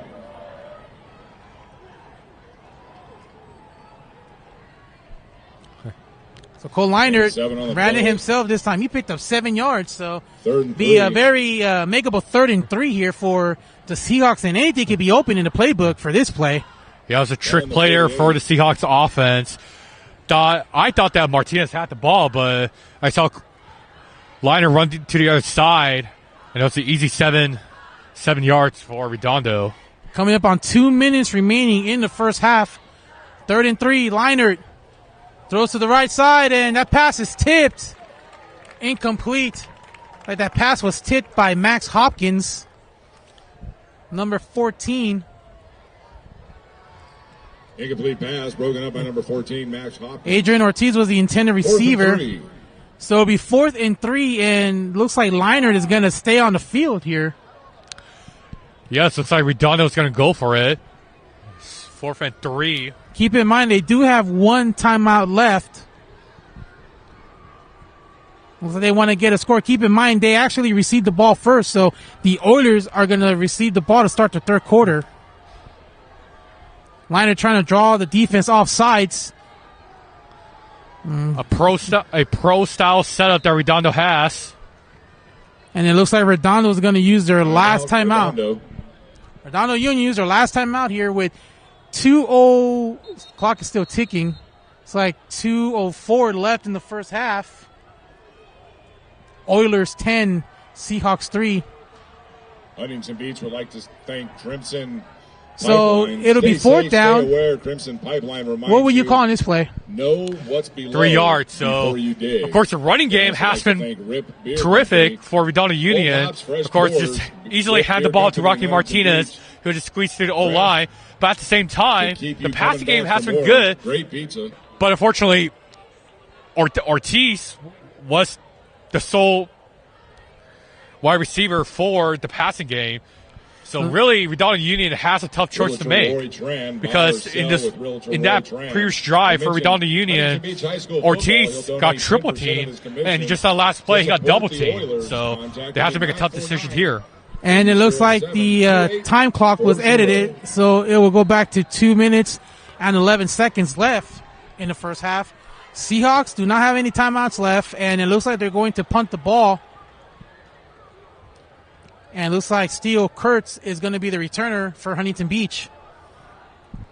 So, Julius, they actually decided to forego the fourth down conversion and just kick the ball. And I would say that would be a safe play here for Redondo. Well, in the event they don't complete it, you're just going to give the Oilers a good field position. So I believe it's also the right call. And here's the punt. Keep in mind the last punt was blocked or touched. And Kurtz goes down. Oh, he takes a hit. That was a big hit there.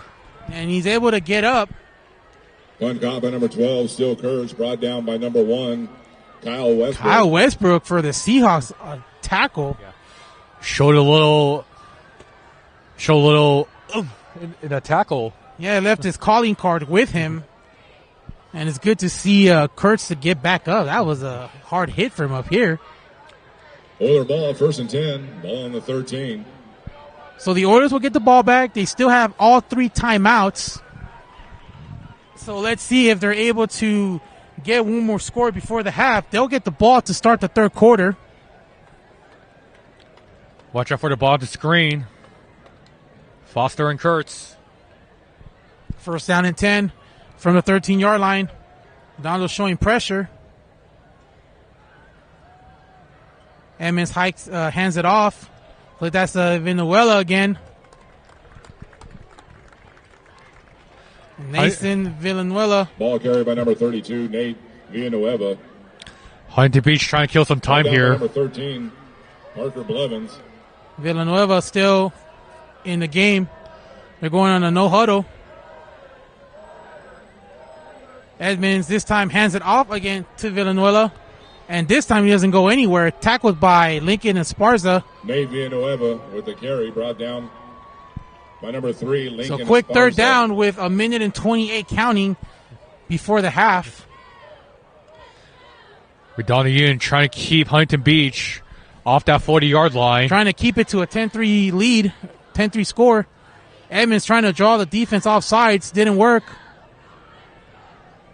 And he's using up some clock time. Shotgun position. Villanueva is still in at running back. 3 wide receivers. Now he will throw. Throws to his left side. That pass is caught by Dylan Bruce and has a little bit of an open room down to the 31-yard line. To number 2, Dylan Bruce. That'll be a first down. Brought down by number 24. 47 seconds Tyler. left, and looks like the Oilers will use their first timeout. First down. Timeout on the field with Timeout, 47 Huntington seconds Beach. left. Score 10-3 Huntington Beach. Looking to get some points before the half. Yeah, Huntington Beach still trying to carry Beach would like to thank on Sunset from that Rewind. 48-7 win Friday night yesterday lights, against Redondo Union. Sunset Rewind, And of course, like you said, like you mentioned earlier, Find them on YouTube Huntington Beach or in their that second website, half will start with the ball. sunsetrewind.com. And so Redondo Union, they'll have to create a huge stop against Huntington Beach, trying to prevent them from passing that 50-yard line. Well, in the event, there's no timeouts left for Redondo Union, but the only thing they can do at this point is to force a 3 and out and go into the half down 10-3, keep it a close game. Casina Alessa, authentic Italian. So let's see if Casina the Alessa, Oilers offense where will every come up meal with different feels plays like home. to try to get into the end zone or at least get some points. A lot of fireworks here in the first half. Redondo Union showing light on offense. And the Oilers with their return, their dangerous returner, Dylan Bruce. 3 wide receivers. 47 seconds left in the second quarter.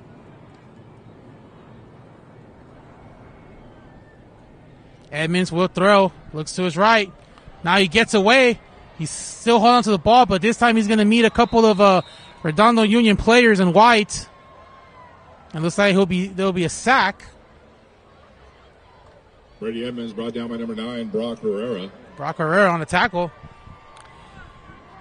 Loss of 1 on the play. And that's going to go down as a sack. Loss of 1. And the clock is ticking. 22 seconds, 21-20. And looks like this might be the last play of the first half unless they use their timeouts, which not sure if they're going to. Clock ticking at 12, 11, 10. And looks like they might just go into the half, Julius. And I just noticed something I worked at. Brady Edmonds, his left ankle is taped up. Yeah, it looks like he's limping there a little bit. But in the event, the clock has hit 0. That's the end of the first half. So we're going to go into halftime with the score. The Oilers 10, the Seahawks 3. The Oilers are going to get the ball to start the third quarter. So you would call it a victory for Redondo Union, and that last possession didn't give up points, no field goals. Still stays at a 7-point lead here. And yeah, I mean, big ups to the defense, significantly improved from last week. And, of course, they don't want to give up 31 points again, Edward. But here in this game, they gave Huntington Beach and Brady Edmonds' offense a run for their money. So hopefully that they have this momentum carry on to the second half. And I agree. They held the Oilers to 10 points. And, again, but the bigger story is that the offense, again, was held scoreless. So that's now 10 quarters that the Redondo Union Seahawks have not reached the end zone. They had an opportunity earlier, but they just came away with 3 points. But they did come away with points, so it's still a close game. Again, you mentioned the defense. 2 4th-down conversions, nothing for the Oilers. So that's what's been keeping this game very close, is those blown opportunities by Huntington Beach. Yeah, many opportunities missed for Huntington Beach, especially in that first quarter. quarter. Welcome to the field, your Huntington Beach High And School as cheer team. we approach halftime, the viewers, will see the highlights from the first half. And we'll be back.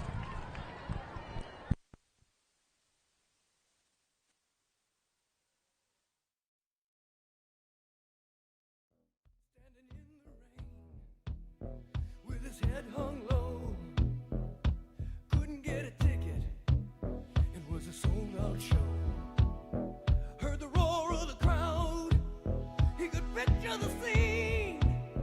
Put his ear to the wall, and like a distant scream, he heard one guitar. Just blew him away.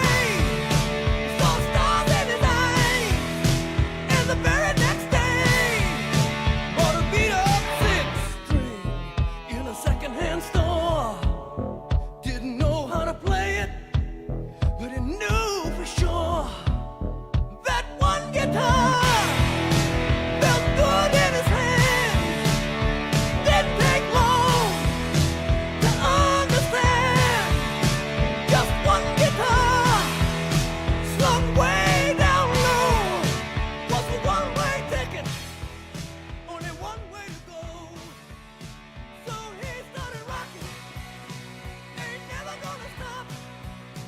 Gotta keep on rocking. Someday gonna make it to the top and be a jukebox hero. Got stars in his eyes. He's a jukebox hero. He took one guitar. Hero.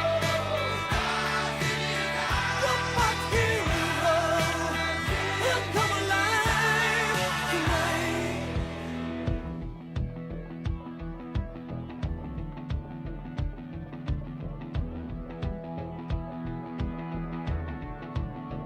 In a town without a name, in a heavy downpour, thought he passed his own shadow by the backstage door, like a trip through the past. That day in the rain, and that one guitar made his whole life change. Now he needs to keep it rocking.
what you want to hear, but that's what I'll do.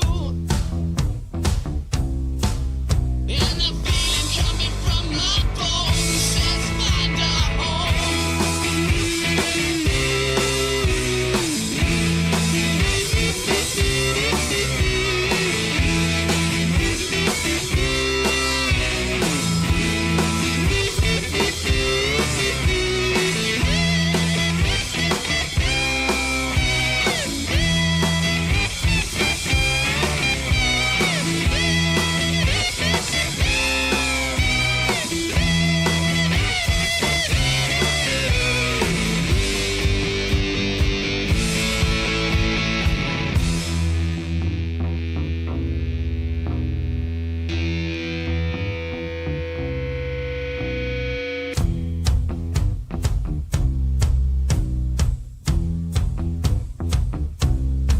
I'm going to Wichita, far from this opera forevermore. I'm gonna work the straw, make the sweat drip out of every pore. And I'm bleeding, and I'm bleeding, and I'm bleeding right before the Lord. All the words are gonna bleed from me, and I will think no more. And the stains coming from my blood tell me go back home.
We welcome you back here inside Shoe Field, inside the campus of Huntington Beach High School, as the Huntington Beach Oilers are up 10-3 against your Redondo Union Seahawks.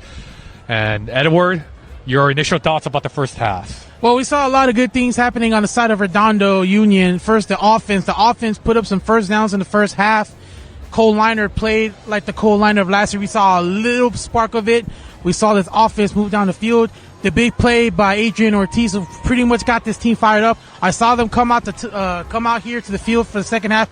They're very pumped up. They're very fired up. They got this game close, and it'll be soon for them to score a touchdown. That's what they want. They want a touchdown.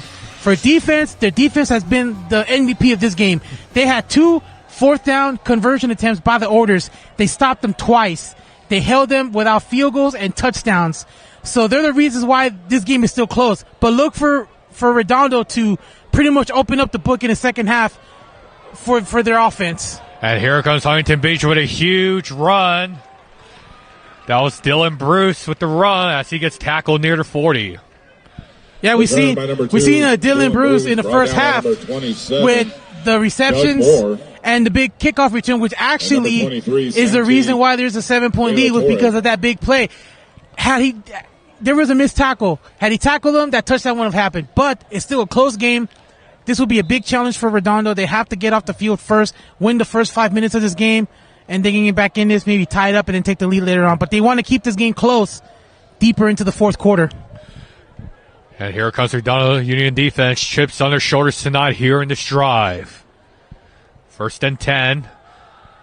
Edmonds hands it off to Villanueva, but the run is too short. Great stoppage there by the defense. Villanueva had a good run in the first half, but since then, Ball carried by number 32, Redondo Union has kept them in Nate check. Villanueva. We're seeing the run game struggle a little Looking at the bit play, by 2nd and Huntington 10. Beach.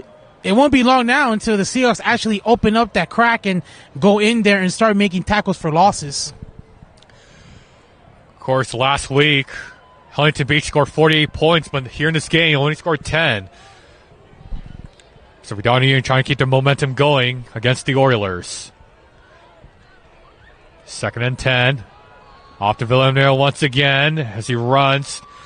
Stop past the 40. It'll be 3rd down for Huntington Beach. Yeah, he ran to the left side, followed blockers, but the Seahawks defense was able to close the door right away before damage could be done. So now here's a big opportunity for Redondo Union to get off the field on this 3rd down play. It's 3rd and 6 for Huntington Beach. Trips right for the Oilers. Edmonds in the shotgun. Ball snap, hands the ball to Villanueva once again. But the Redondo Union stops the running back for the 3rd time in a row, as a matter of fact. Yeah, they knew that the running play was coming. They knew where Villanueva was going to go. They closed the hole pretty quick, and it looks like they're not going to go for it. It looks like they're going to punt the ball here, which is a good call. You don't want to go for it early in your territory. You don't want to give the other team a quick advantage. Could be a quick turnaround.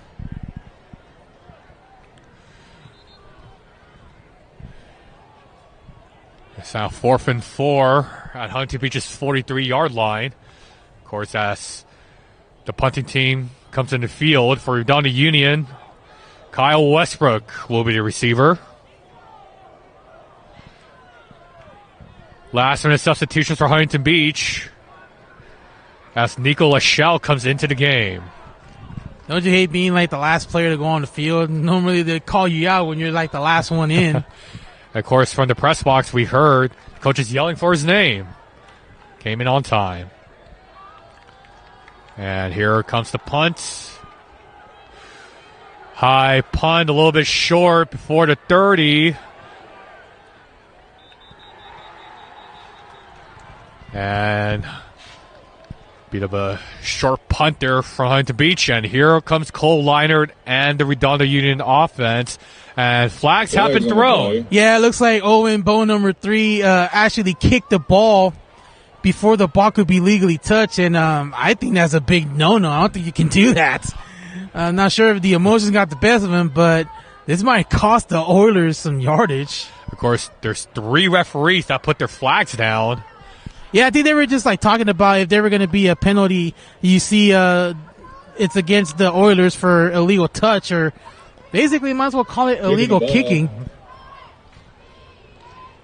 But let me say this, Julius. I guess I don't know if what was the issue, but I know in soccer most people call soccer football. Football, yes. Instead of football. So I guess we could say we saw a little bit of football in football.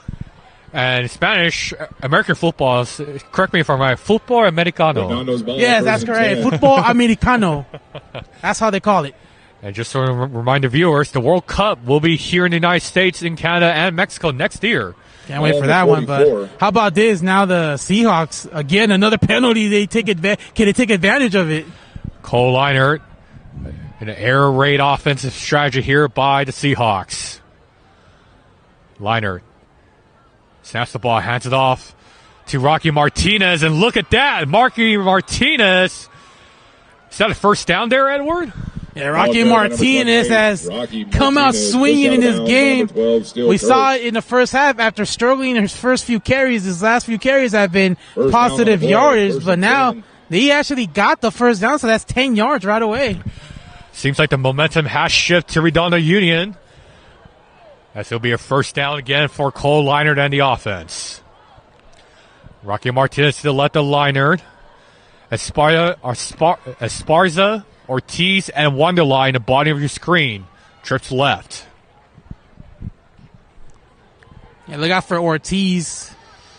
See number 5 lined up. See if they'll give the ball to him this time. Here comes Liner. Pressure coming in from Huntington Beach. He gets caught, and he gets sacked. And I'm not sure if there was miscommunication because it looked like there was a delayed snap. 18, And everybody Darby moved like a second late, and Lauren. Oilers came in right away and left their calling card for Mr. Liner there. So wonder if there was a Third sack of confusion the night between for the snapper Darby. and the quarterback. That cost him big there, though. Of course, this is Cole Liner's 4th time being sacked. Of course, the O-line has been struggling for past 2 games. Of course, the first game, Cole Liner got sacked 5 times. Last game against Maricosa, he got sacked 4 times. And already today in this game, 4 times already. 2nd and 10 at the 44. Let's just say that both teams got a couple sacks in. So both quarterbacks got introduced by their defense. But this time it was a costly one by Redondo. Here's Line now. Scrambling towards his right. Liner looking downfield. Liner still running. And he runs out of bounds. Yeah, it's a good play there by Liner. If you don't see nothing downfield, you just got to run with it. Hurts. Don't take the sack. Got to do something. But you don't want to have negative yards, especially after giving up a sack on the play previous. So good job for him to get the offensive gain. Now let's see if they're able to take advantage of it and get another first down. But of course, I want to mention Huntington Beach 13, or third going and 17. with a zone coverage defense set up all game today. And of course, they have been doing a terrific job guarding the likes of Wanderley and Ortiz. And even Lincoln Esparza, who is on the top of your screen, sole receiver. There's a one-on-one matchup, 3 versus 2, or actually that's 13 versus 2. Shotgun again for Liner. Snaps the ball, looks to his right, throws to his right, finds an open receiver. And that's Lincoln Esparza as he's wide open, and he gets tackled near the sideline. When you thought they were going for the tackle, Esparza was able to use his strength to get out of it and pick up an extra couple yards. But here we go, another opportunity, another first down here by the Seahawks, something that this offense has been missing for the past 8 quarters. And this is Lincoln Esparza's first reception here in this game. Glad to see him in the offensive side of the ball. Fun fact, Liner never went under center here in this game. Always been in the shotgun formation. Christian Zeno to his left.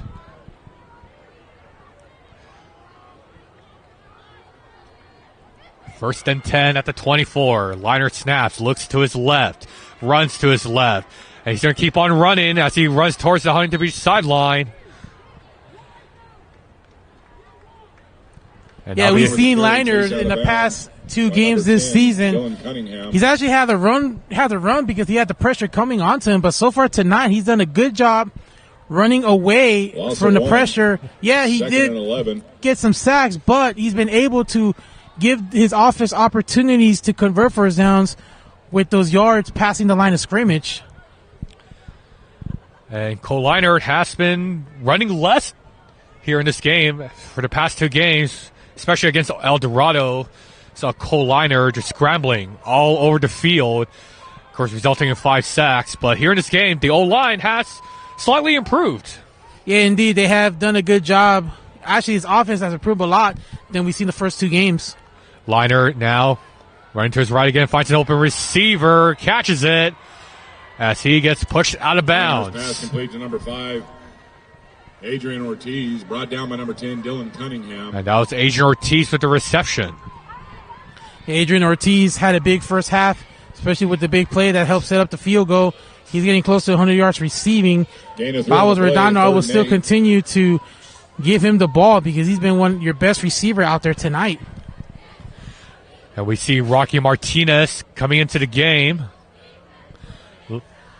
Lincoln Esparza, play number 3 in front of the sideline. We also see Cash Brown, 21, checking in. It's the first time he's coming in tonight. Ortiz in the bottom of the screen, player number 5 in a 1-on-1 situation. And it looks like a whistle has been blown and a timeout has been called. Timeout, Redondo. By Redondo Union. Looks like Cole Liner didn't see what he liked on the defense, so Coach Keith Ellison decided to call timeout and wants to talk about it here. Big third down. They have an opportunity to get a first down. But how about the offense moving so well in this drive? Of course, Huntington Beach, once again, zone coverage, but that defensive setup before the timeout was called, they were about to blitz as there was 6-7 players on the D-line trying to rush Coliner. Well, that's the key factor you said right there. Rush the pressure. They were going to do that, so Coach Edison called timeout, but that doesn't mean they're not going to back away from it. I think they'll try to do it again. They're not going to try to fool Coliner. They're going to say, hey, we're coming for you. Both teams still meeting up with their coaches. Once again, Julie Shore here alongside my partner, Edward Rentasso. We'd like to thank you for joining us here in this chilly Friday evening, wherever you may be. We have a close game. Huntington up 10-3 against Redondo as we get set here for this drive. 3rd and 3 at the 22.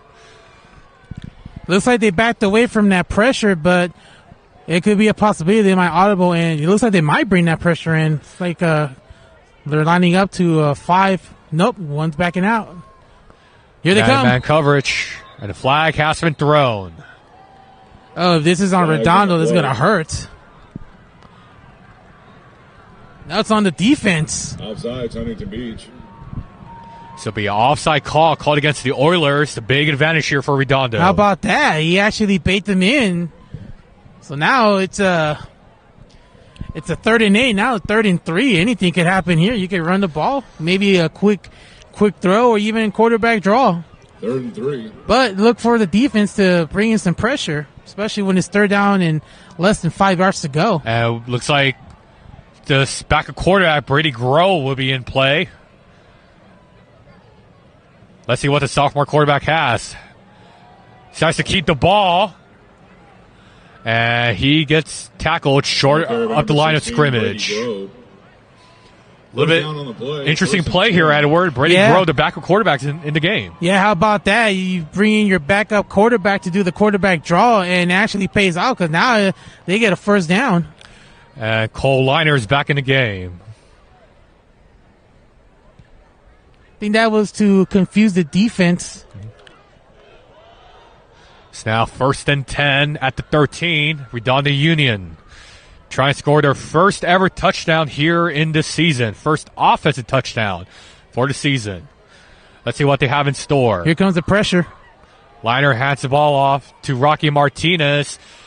He gets faced with a lot of gray jerseys near the line of scrimmage. Yeah, Martinez took like a hit, and then he stayed on his feet. By number 28, get a Rocky couple Martinez. little extra, like a yard or two. Number 7, Gavin Seguin. It's now 2nd and 7 as Lincoln Esparza returns to the sideline. Rocky Martinez still in the game. The trio of Wonderly, Ortiz, and Zeno in the bottom of your screen. Yeah, the 3 wide receivers for the Seahawks. Look at the Oilers. Looks like they're going to bring pretty much everybody on this play. Here they come. 5 players for the defensive side for Huntington Beach. And a great catch there by Wonderly. And he is short of the end zone. Great catch there from the senior wide receiver. Yeah, Wonderline just a couple of inches from that end zone. Almost the first touchdown. Now they have a great opportunity on 1st and goal to get that first touchdown. Christian Zeno in the top of the screen. It looks like Cole Liner is lining up as a wide receiver at the top right of the screen. Brady Groh's back in.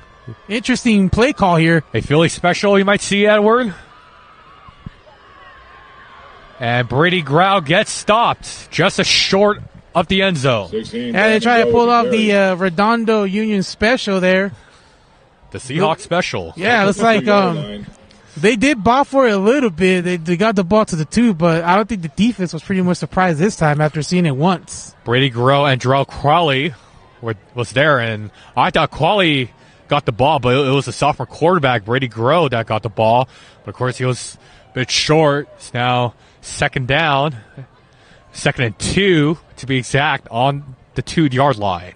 Yeah, let's see if they'll go with a quick pass, or Liner would just run it himself, or he's got Martinez right next to him, so let's see if he'll get it. But looks like it's a close gap, and And it looks like the defense wants to Timeout, talk it Huntington over. Beach. A timeout has been called by the Oilers. Of course, in that positioning, Wanderlei and Lincoln Esparza were the two receivers on the bottom of your screen. How about that last play by Wanderlei? Of course, Huntington Beach now, like I mentioned, they were maintaining that zone coverage, trying to pressure Cole Liner to not pass to his receiver and to keep the run game going. But seems to be that Huntington Beach is having second thoughts. Yeah, let's see if Wanderlei will stay on the field this time because he actually caught the last pass. But let's see if Wanderlei will stay. He's in the huddle right now, so we'll see if we'll call him back in. And I was just informed that it's pronounced Wanderlei. So apologies to the Wanderlei family. My mistake. Wanderlei's coming back in. I believe he's going to be lined up near Towards the on the left side. That's Blake Wanderlei. Bottom of your screen, a one-on-one. Yeah, there's the one-on-one. Watch the one-on-one. He might be the guy. From Lincoln Esparza. Might be the target on this play. 2nd and 2. Liner goes to his right to an open receiver. Did he catch it?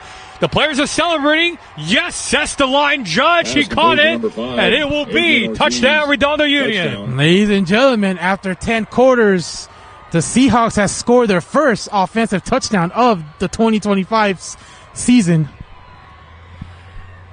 And the fans of Redondo Union are celebrating. And, of course, the players on the sideline are giving high fives, tapping each other in helmets.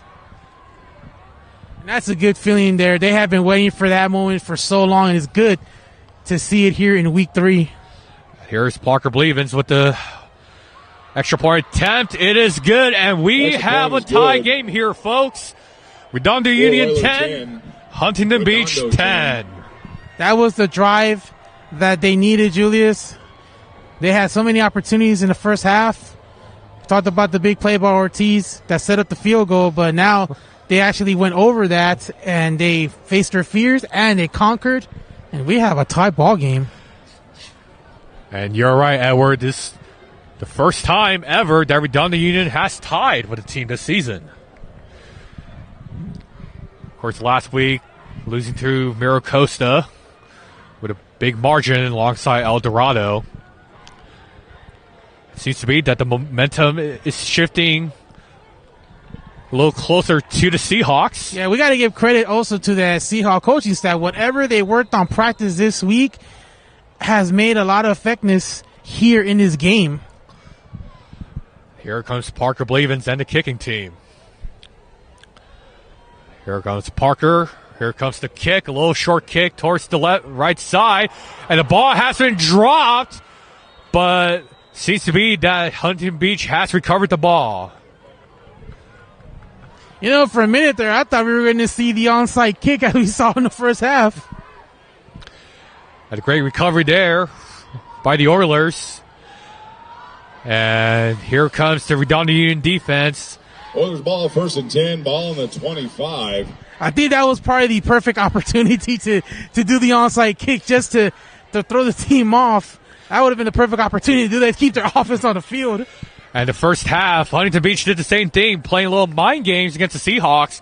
But after that touchdown thrown by Redondo, looks like they're playing a little mind games against the Oilers. So here comes Edmonds now. Trips right.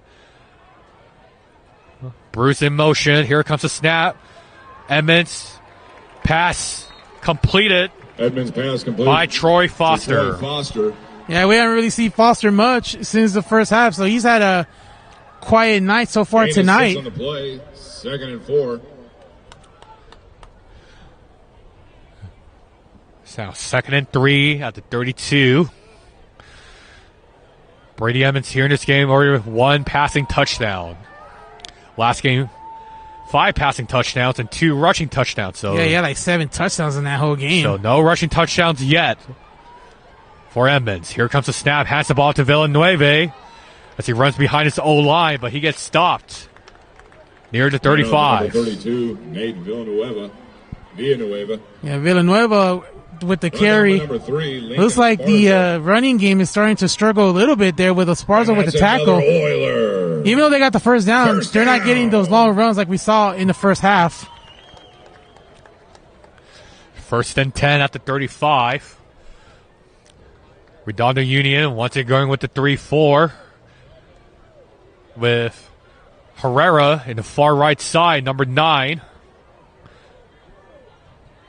Huntington Beach with 7 players in the O-line. Here comes pressure by the Seahawks defense. Edmonds, screen pass to Kurtz, and Kurtz is pushed down to his own sideline. Yeah, a good job there by Redondo. They double team number 12 there. He's been one of the big players in this game tonight. One tackle, the other one just pushed him out of bounds. Yeah, seems to play someone is down near the Huntington Beach sideline. We don't know who it is.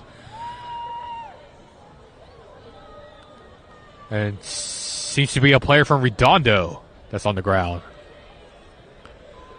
Here, as the athletic trainers from the Seahawks come in.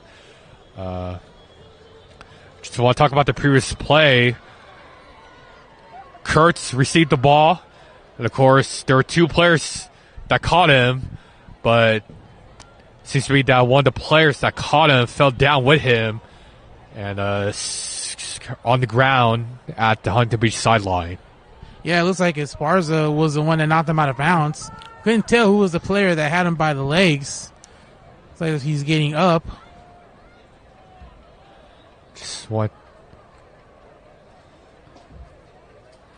Both teams entering their 2nd season in their respective leagues. Redondo Union. That's Christian Zeno. Looks like Christian Zeno. He's up and walking. Lower left leg almost. Just want to briefly mention both teams in their 2nd season in their respective leagues. Sorry, that's Huntington Beach. My apologies. 2nd season, the Pilsen League. Previously was part of the Sunset League. As a matter of fact, Huntington Beach is in the same league as El Dorado. So going to be a bit of a tough 2nd and 7. Regular season conference schedule for Huntington Beach. As Christian Zeno is safely returned to the Seahawks bench. 2nd and 7 at the 29. Hands off to Villanueva. Runs to his right. Look at that quickness. But he gets stopped short for the 3rd down. With the carry. Yeah, he tried to use his speed to get past the tackle box to the hole, but the defense closed up that hole pretty quick and only got about 5 yards on that last play. So, again, another big 3rd down for the Seahawks defense. Can they get off the field? Ball on the 44. And Redondo Union also entering their 2nd season in the Pioneer League. So both teams in their sophomore seasons in their respective leagues. You mentioned Redondo went 9-3 last season in their debut of that league. Air raid by Huntington Beach. Hands off to the running back. That's Villanueva. And that'll be an easy 1st down for Huntington Beach. The Oilers, they're slowly clawing their way to the end zone. Yeah, well, they always say, if the left side doesn't work, you got to go with the right side. This time they did go with the right side, and they got a 1st down. And 3rd quarter going by fast now. 2:56 left here in the 3rd quarter. That's Villanueva subbed out, subbing in 10, ball on the 45. for their running back, will be number 25, Nathan Santillan, sophomore running back. 1st and 10 at the 45. Clock winding down, 2:45 left here in the 3rd quarter. Edmonds at the shotgun. Bruce in motion, hands the ball to the running back, and he is stopped short, and it will be a yardage of loss for the Oilers. Yeah, it looks like that was Nathan Santillan on that carry. He saw Redondo right away aggressively, denied him any yardage, actually closed the door on him really fast. Lost the 2 on the play. It's now 2nd down for 2nd and 12. Huntington Beach as Edmonds returns to the huddle. For for Edmonds. Junior quarterback, 6'5", 215 pounds. And has a really great arm. Here's Edmonds now. The shotgun once again. Santillan to his left. Looks to his right. Scrambles. Pressure coming for Redondo, and he got away somehow. And Edmond is shoved towards the Redondo Union sideline. How about Edmonds' athleticism? I mean, thought he was going to go for a sack, but he was able to get away, use his strength, use a little bit of that big Ben Roethlisberger size, and he was able to turn something or turns nothing into something. Yeah, 6'5", and he saw, and I thought he was going to sack, but he just simply took one step, moved out of the way, and just found an opening to the left. So it'll be 3rd and 5 at the 40 for Huntington Beach. Screen pass to Bruce, and got hit by his own teammate, and he's eventually tackled down by number 65 for Redondo. Yeah, it looks like Dylan Bruce is not going to be happy having to run into his own player that really negated what could have been a first down. Loss of a yard on the play. It's Connor Riley with the tackle. 4th and 6. It's now 4th and 6. It looks like Huntington Beach, once again, for the 3rd time here in this game, are going to go for it at 4th down. Trips left. Redondo's denied him twice, and let's see, maybe this was a actually Redondo looks like they called timeout. Redondo. Seems to be maybe a trick play going on for the Oilers. This timeout has been called by Redondo. Huntington Beach would like to thank Stone and Ceramic Surfaces. Transform your surface. Yeah, we mentioned earlier that the Oilers have gone for it on 4th down twice, and the Seahawks defense stepped up and denied them twice, slammed the door on them for an opportunity to get points, which is what led us to a 10-10 tie. You go back to that first half, you wonder if they would have just kicked those 2 field goal attempts or maybe try to get the first down. So the story of the ball game could be on those 4th down attempts that the Seahawks defense closed the door on them. And looks like they're going to go for it on 4th down, Edward. As Edmonds and Villanueva are in a shotgun formation. This is going to be a big risk here, because if they fail to convert, the Seahawks are going to have good field position near the 40. It's 4th and 6 at the 41. A lot of movement going on there by the Oilers. And they're going to go all out passing. 3 on the bottom, 2 on the top. Here we go. Edmonds looks to his left, runs towards the middle. Would that be a first down? And looks like Edmonds with the carry, and that's it will be a first down for Huntington Beach. First down. Yeah, it looks like the pressure came, but again, Edmonds able to get away, turn nothing into something, and he's able to move the chains with the strength of his body. He got the first down needed to stay alive in the drive. The Oilers slowly going to the end zone. It's not looking good for the Seahawks defense. Here comes Edmonds in the shotgun formation once again. Hasn't been under center since the first quarter. Here comes the snap. Hands the ball to Villanueva. Runs to the middle, but gets stopped short near, looks like the 33-yard line. It's going to be an interesting 4th quarter as we're near the end of the 3rd quarter with 10 seconds left. But it looks like the Oilers running game is starting to wear down more on Redondo Union. They're going to have to talk more about this in the intermission to see what they can do to overcome the running attack by the Oilers in the 4th quarter coming up.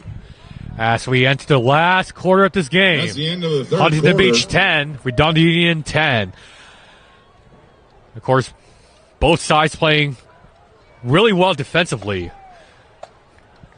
Especially Redondo Union, especially the first half, stopping the 4th down conversion for Huntington Beach. And with the likes of Brock Carrero with those huge tackles, and Lincoln Esparza with those good pass coverage for Redondo.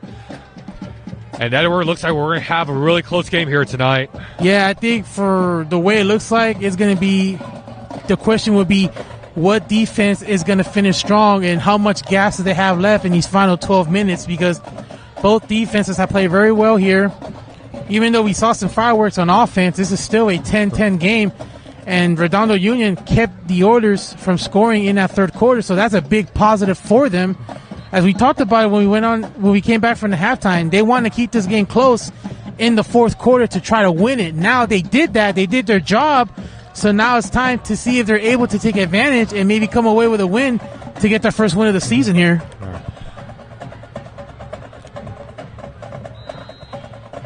The butterflies in the stomachs of the players for both the Oilers offense and the Redondo defense. Edmonds snaps the ball, hands the ball to Villanueva. Villanueva stopped by Lincoln Esparza, and he is stopped near the 30. Number 3, Lincoln Esparza. Yeah, that was a good tackle there by Lincoln Esparza. He did a good job tackling his momentum to avoid the big yardage gain that he gets after the hit. So now it's a third down instead of a first down. Edmonds once again, screen pass to Bruce, and Bruce is wide open towards the right side, and he is stopped near the sideline. Huge advantage here for Huntington Beach, and a great play there. Pass complete to number 2. Yeah, and I'll tell you right now, Julius, you got to give credit. You got to give credit to Huntington Beach. Give it to number 85 of the Oilers, because that block he did right there prevented the Seahawks from getting a stop. Blake Smith, the wide receiver, he actually made the key block for that to happen. First and 10 at the 10-yard line. Hands the ball to Villanueva, and he is stopped by a pile of white red striped jerseys. Second down for the Oilers. Carry brought down by number 3, Lincoln Esparza. Also a very good opportunity here for the Oilers to punch it in with their running game. Their running game is having an effect on Redondo's defense, but so far the Seahawks have stand tall and stand up against it. Huge pressure on the Redondo Union defense in this play. Second and 10 at the 10-yard line. You have to make a really tremendous and magical play here. Look out for Bruce and Foster. They're left and right, top and bottom of the screen. Now looks like Bruce is going in motion. No, he's staying back. Edmonds under center. Hands the ball to Villanueva, and he gets tackled by Redondo, and he dodged that first tackle, but as soon as he dodged it, he hesitated a little bit. And, of course, there were 2 Redondo Union players that saw him, and he got tackled before the 10-yard line. Yeah, you got to credit Redondo's defense, because Villanueva is known for gaining yards after contact. He was about to gain more yards, but the defense came in assisted in stopping him. So, key play there by the defense. First and goal, ball on the 12. Of course, Villanueva, 42 rushing attempts, 236 yards rushed with 2 touchdowns, averaging 78 yards per game. It's going to be a big third down for the Seahawks, depending. It will question what the Oilers will do if they don't convert on this third down. Edmonds now in the pistol formation. Villanova to his right. Man-to-man coverage for Redondo Union. Here comes the snap. Edmonds looks to his right, goes to his right, and a late reaction there from the wide receiver. Yeah, Bruce was the intended receiver, and Edmonds not sure either he misstepped or Edmonds may have thrown that too soon. Bit of a miscommunication. Fourth and goal, ball on the 12. Between Dylan Bruce and Brady Edmonds, and that'll be a fourth down, and here comes the kicking team for the Oilers. Yeah, it's a good call here. Try to get points on the board. We'll talk about the clock factor in a moment after this attempt. It looks like a timeout has been called. Redondo called their third and last timeout. Wow, that might come into factor later on. 9 minutes and 19 seconds left here in the fourth quarter. Still plenty of football left here, folks. And Redondo Union just used their last timeout. Yeah, I'm not sure what that was about. They used their last timeout, which could come. It might hurt them later on in the clock. 9:19 left. That means if it stays close, all the Oilers have to do is just pretty much punch the clock out and try to get a win here if it stays close. We'd also like to thank the Sugar And of course, Shack. just want to remind the viewers that Huntington Beach still has 2 timeouts left here in this game. And Redondo Union has used up all 3 of their timeouts. Regular auctions, visit Sugar Shack in Huntington Beach or order online. But one of the negative factors of calling a timeout is now that the Oilers had an opportunity to maybe rethink and maybe go for it, but it looks like they're going to go for the field goal. So we'll see. Did this pay off or it didn't? We're about to find out in the next couple seconds. Kicking for Huntington Beach is Jason Dunham. And here comes the kick. And it is good. Yeah, he's 2 for 2 tonight. Field goal is good. Huntington Beach now up 13-10 against Redondo Union. Redondo 10. Yeah, Julius, one thing now is now that Redondo doesn't have any timeouts, the question is how will they do their play calling? Do you use up a lot of time in this next drive, or you get a quick score and keep time on the clock in case the Oilers score on you? So a lot of questions about what they're going to do coming up in this possession, but let's keep in mind, no more timeouts. That could be a deciding factor later in this game. 9:15 left here in the fourth quarter as the receiving team for Redondo Union comes in. It looks like Rocky Martinez or Westbrook, the two players all the way in the back. Looks like it's Westbrook 1 on the left side where the official is. And I think that's Rocky Martinez, the other returner. You know, last time they kicked off, they actually went for an onside kick, which drew a penalty because it didn't go 10 yards. So wonder if they're going to try that again. And here comes Dunham getting ready. All set. Hand up. And here comes the kick. And here's Westbrook with the reception. Past the 10, past the 20. Now enters to the middle. And a heavy tackle there from Huntington Beach. That pumped up the Oilers sideline with that hit. Westbrook brought down by number 42, Maxim Borquist. You know, Westbrook's been trying to return all night, but every time he has opportunity, the ball goes into the end zone. So that's actually his first return tonight. First and 10. Ball in the 28. All right, Huntington Beach. I need you to here comes Redondo Union and the offense. Huntington Beach. And of course, here inside Shoe Field, the home crowd trying to distract Cole Liner. Yeah, so loud I can actually feel everything moving at the bottom of my feet. Here comes the snap, hands the ball up to Martinez, and he is stopped at the line of scrimmage. Yeah, and that's the first time Martinez has had a negative, has been stopped at the running game. He's been actually being aggressive against his Oilers defense for a while. 28, Rocky Martinez brought down by number 15, Logan Gray. Huntington Beach, we're not done. Get on your feet, make some noise. Here they go again. Here it goes again. And it got a little louder, Edward, so we might have to talk a little bit more louder. Yeah, I can barely hear myself think. 2nd and 9 at the 29. See if they'll be pressured by the Oilers defense. Liner in the shotgun formation, snaps the ball, looks to his right, throws to his right, and it's an incomplete pass. Pass intended for Ortiz. Nico Lashley, number 17, almost had an interception. He broke the pass. Number 17, Nico Lachelle. Now, big pressure coming in against Cole Liner tonight. Now it's Nico Lachelle. Beach, keep it going. Stay loud. Reminds you of the NCAA college football game. When the crowd goes wild, you really can't see the plays on the screen because it gets all squiggly and loud. It's now 3rd and 9. See if they'll bring pressure to pressure Liner on this play. Trips left, 3 wide receivers in the top of your screen. Leonard looks to his left, scrambling, 360 turn. 360 turn Still once 360 again. turn.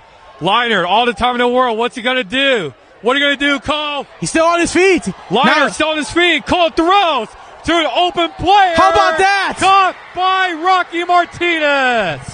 I don't know what that play is called, but I've never seen a quarterback do a 360 about 3 times, go to the near his sideline, then roll to his right, and then throws it. Rocky Martinez gave him credit for staying with Liner. We thought that was going to be a sack. Cole Liner with that composure, that spatial awareness.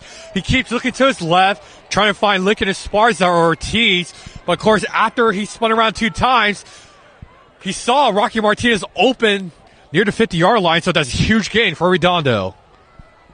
First down, hands the ball to Rocky Martinez, and he is stopped short past the line of scrimmage. I'm still all about that last play there, Joe. I can't believe that we're witnesses to that last play. We're not done.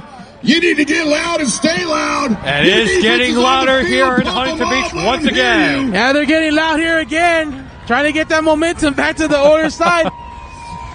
2nd and 9 at the 34. Looks like Brady Groh will be coming to the field, and Cole Liner will shift towards the right side of the field in the bottom of your screen, number 11. See what they'll call here.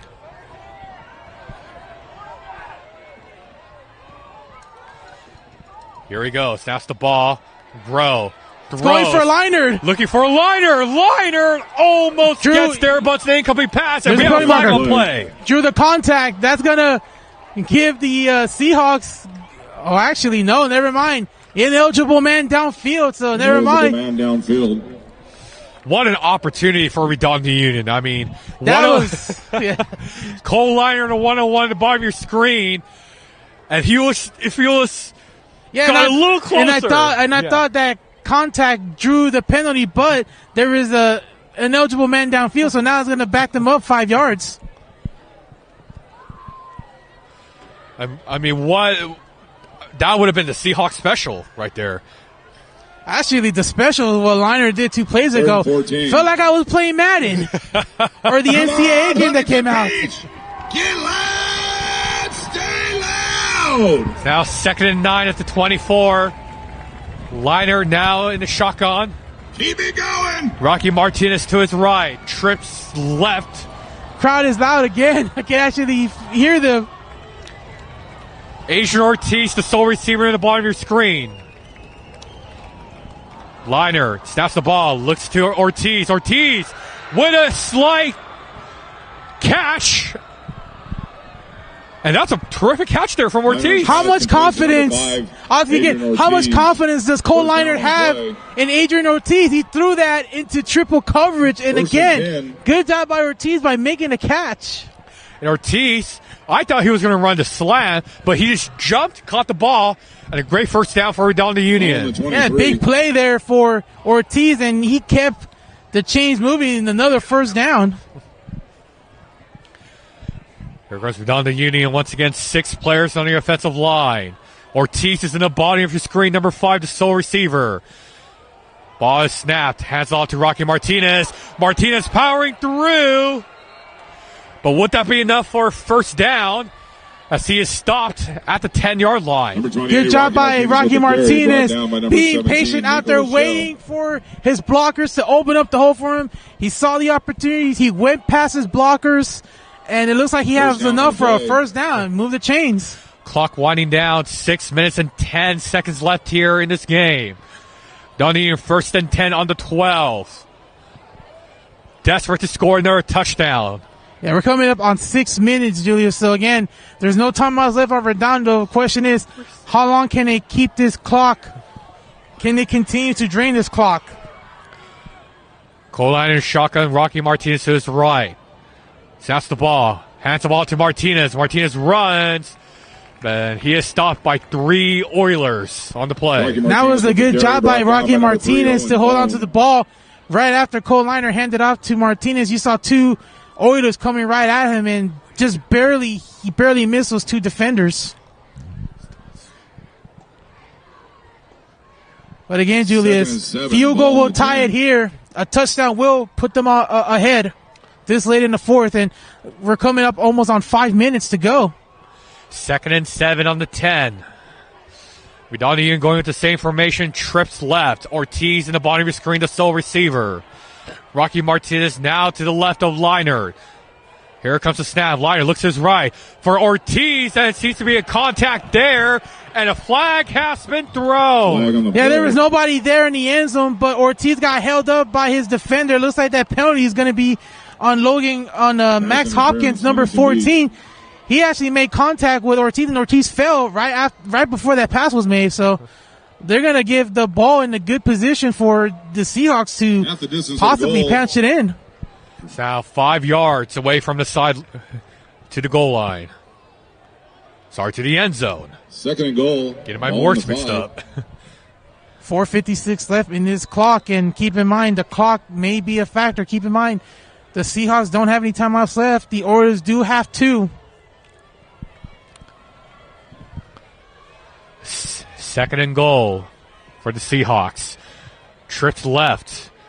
Now Brock Herrera, player number 9, the sole receiver in the bottom of your screen. Here comes the snap. Hands the ball to Martinez. Martinez sidesteps. Martinez is stopped. The Oilers are saying there's a fumble, that they have it, and still waiting on the official's call. It looks like they do. The Oilers are saying they have it, but it looks like they're going to rule him down. Of course, a lot of fans in the crowd disagree with that call. And of course, the coaching staff for Huntington Beach thinks that it's a fumble as the referees gather around. This could decide the game if it's Oiler ball. And it will be Redondo ball. Wow, that is a key call there for Redondo. A turnover could have maybe possibly put it away because they don't have any timeouts left, but they're going to keep the football. 4:45 left here in this game. And, of course, the coaches for Huntington Beach do not like that call. It's now 1st and goal. Yeah, it looked like it was almost a fumble, but, again, you got to credit Martinez for holding on to that football. He's going to have to hold it on tighter, look for the defense to try to strip the ball before he crosses that goal line. 6 players on the offensive line. Huntington Beach going for the blitz. Liner drops the ball. He's running. Liner's still running. And he falls into the end zone for the touchdown. A disaster play there by the Seahawks. Looks like almost a botched snap, but Liner was able to hold on to it, take it in himself, and now Redondo has just gone up on top for the first time tonight. And not only does tonight did Redondo score their first passing touchdown, but they also scored their first rushing touchdown, all by Cole Leinert. And here comes Redondo Union, the kicking team. Parker Blevins getting ready for the kick. He kicks, and the extra point is good. Redondo Union up 17-13 against the Oilers of Huntington Beach. 17. And that was a key extra point attempt there for Redondo, because now it puts the Oilers on the corner. They have to get a touchdown if they want to win this game. Had he missed that, all they had to do was drive for the time field goal. So now instead of a 3-point game, it's a 4-point game. You're forcing the Oilers to go down on you and score a touchdown. Now, keep in mind, they have 2 timeouts left. So how will they factor the clock? Redondo doesn't have any timeouts. So will they score fast, or will they conserve and try to punch it in and don't even give the football back to them? That's going to be one of the key points we're going to see in his next possession by the Oilers. Sweat it out, burn it up. And now all eyes are on the Redondo Union defense now. Can they stop this Huntington Beach Oiler offense in time, or does Brady Emmons and the Oilers will keep pounding and pounding the Redondo Union defense minute after minute, second after second, yard after yard? So here comes Parker Blevins for the kickoff. There's a little short kick near the 20. And dropped by Foster. But Redondo Union, their player says they have it. And the ball has returned to Redondo Union. I'm not sure what Foster was thinking there, Julius. It looked like that ball was going to go out of bounds. If he would have just let it squeak out a little bit, they would have had the ball near the 40. But a key mistake by Foster, and now Redondo. The Seahawks got the ball back, and now they have an opportunity to add to their lead. 4:13 left, and the Oilers only have 2 timeouts. So if they can get about 1 or 2 first downs, they could win this game. And what a turn of events here we have, folks. For those who just missed it, who just joined, Julius Choi here alongside Edward Retasso. Redondo Union kicked off, and it was a short kick near the 20. And Troy Foster was their intended receiver, and he somehow dropped the ball, and it was quickly recovered by Redondo. And Cole Leinert and the Seahawk offense now return to the field. And this could be the drive of the game. If they get a touchdown, they will be up 2 possessions. It'll be a 2-possession game. A field goal will leave it at a 1-possession game. So now the Seahawks have an opportunity to close this game out. 1st and 10 at 23. Ball snap. Ball handed off to Rocky Martinez. And it'll be a short for the Seahawks. Brought down by number 18. You're Redondo. You want to get some yardage in case you got to kick a field goal. Get in close range to at least make sure you can kick that ball, because if they miss it, they can still give a chance to the Oilers to win it and good field position. Also, another thing that Rocky Martinez has to do, something else that liner has to do, they're going to have to hold on to that football. Look for the Oilers to try to punch out the football, try to create a turnover. Clock winds down, 3 minutes and 35 seconds left here in the game. 2nd and 12 at the 25. Trips left for Redondo Union. Brock Herrera, the sole receiver on the bottom of your screen. And a flag has been thrown. Flag on the play. Delay game. Well, when you don't have any timeouts, you can't call timeout. You're going to have to try to get that ball high fast. And unfortunately, they weren't able to look at the play clock, and it cost them 5 yards. That could be big, 5 yards that they lost. Of course, as Redondo Union goes back 5 yards, the coaching staff for Redondo Union not too happy. So they have to play quickly here. It's now 3rd and 17. Actually, it looks like it's 2nd down. The field marker has it at 2nd, so we're not sure if that's a miscommunication. And here goes Cole Liner. Screen pass. Almost intercepted by Dylan Bruce. But it was a great catch there for the Seahawks. That was very dangerous because Bruce could have taken it back. He had an opportunity to get 6 points. No one was able to catch up to him. A missed opportunity there by the Oilers, but now a 3rd down situation. We're coming up on 3 minutes. So far, the Oilers haven't used any of their timeouts. So the question will be here, will they run the ball to try to get more yardage, or they just go for the 1st down and try to keep the clock moving? So big play here for Redondo coming up.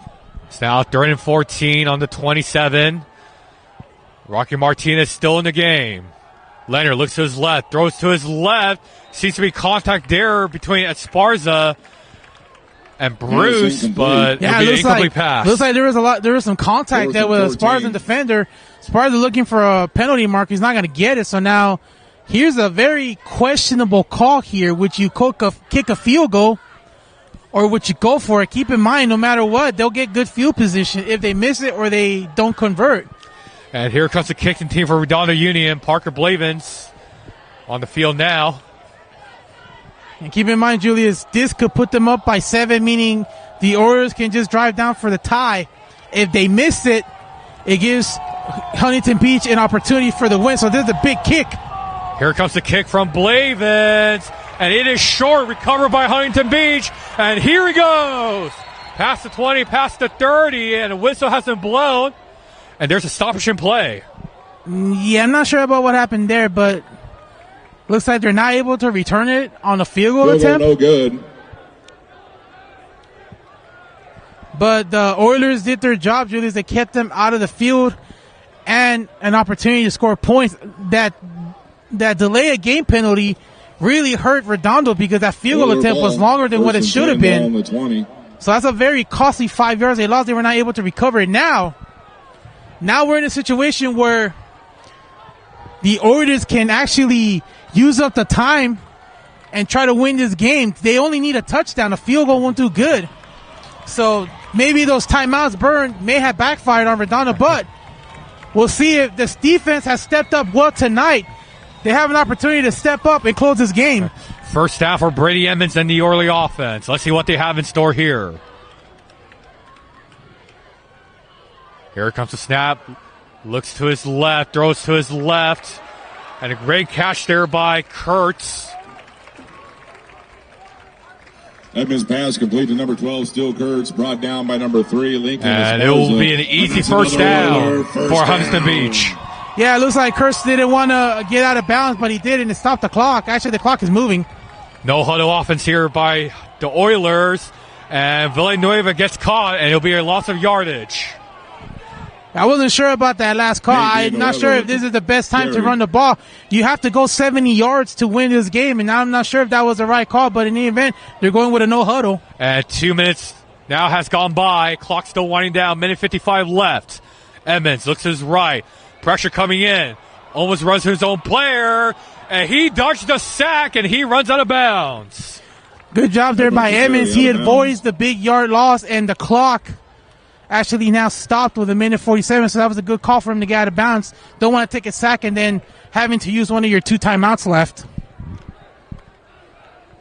This goes to a third down. It's be 3rd and 10. So here we go. Emmons. You wonder if they'll bring in the pressure this down or 4th down if it comes to it. Kurtz in the bottom of his screen to sole receiver. He looks to his right, goes to his right. To an open receiver, and look at him go! To the 30, to the 20, and he is stopped past the 10. Edmonds pass complete to Troy number 4, Troy Foster. with a fantastic run Brought for the down out of Oilers. bounds by number 9, Brock Yeah, Terrell. it was a good And play that's there by another Foster. Oiler. Did a good First job staying down. on his feet, but he used his speed, and now they're in position to win the game. They're near the 20. Trips left for Huntington Beach. Watch out for Foster in the bottom of your screen, a 1-on-1 against Westbrook. Pitch to Bruce. Bruce sidestep, and he gets tackled past the 10.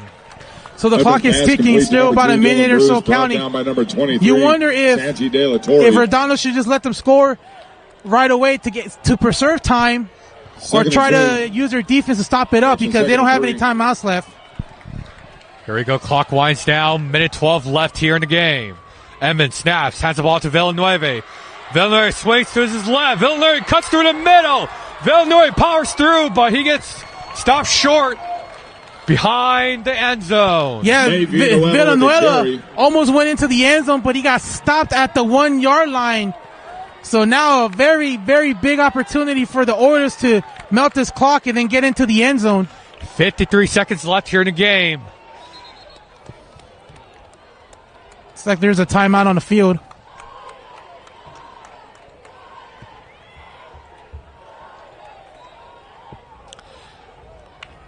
And it seems to be that the Timeout, referees Huntington Beach. have said the timeout has been called for Huntington Beach. He is telling his players to go back. Yeah, let's go back to that big conversion by Foster. How about him staying on his feet and then going down the sideline? As Looks like they're now adding some there's time back to the clock. Looks like it's 58 seconds now. 58 seconds now. Yeah, that might be a good thing there for the Seahawks in case the Oilers score. Keep in mind, they don't have any timeouts left, so 2 things could happen. Either they score or they try to put it in their defensive hands. Ball, first Defense and was 10, playing ball well on the tonight. 1. See if they First can and goal, finish ball on strong. the 1. The ball now on the 1 yard line. Clock winds down. Wow, Julius, how big is that missed field goal big now? Pressure is on. Clock winds down. Now there's 30 seconds left here in this game. Edmond under center. Redondo Union now in the blitzing Quarterback formation. sneak. And is it a touchdown? Yes, it is. Edmonds with That's the the carry. referee. Touchdown. Touchdown, Oilers. Oilers. Brady Edmond with the quarterback sneak. His first rushing touchdown here in this game.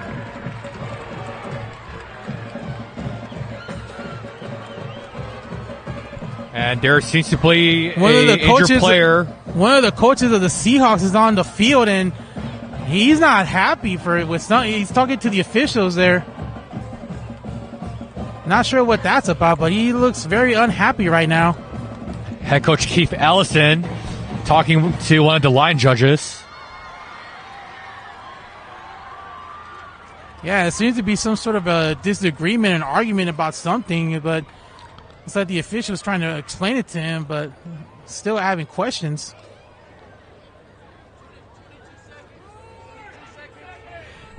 The referees tell the officials in the press box to have 22 seconds in the clock. Right now the clock is at 18, but they're saying add it to 22. Yeah, then now they switch it to 22. But how big was that missed field goal? That was really big, Edward. Parker Blevins, he was, believe, around the 38-yard line. kicked it. Kick was way too low. Of course, Kurtz was there to receive it. But Redondo really didn't do much well in that last possession because you think about the 5 yards that they were called for delay a game. They've put them back, put them in that situation.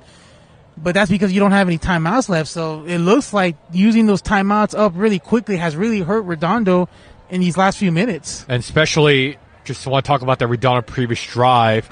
They were called back 5 yards for a delay of game. And, of course, with that delay of game, it led them to hit a field goal. But, of course, they missed that field goal, and it's very unfortunate for the Seahawks. When you don't have any timeouts, you have to look at that play clock. That's one of the biggest things you have to look at, that play clock. You have to get that ball snapped. And, unfortunately, they didn't. That's what cost them 5 yards and cost them to miss that field goal. And, of course, head coach Keith Ellison still talking now to the head referee in this game.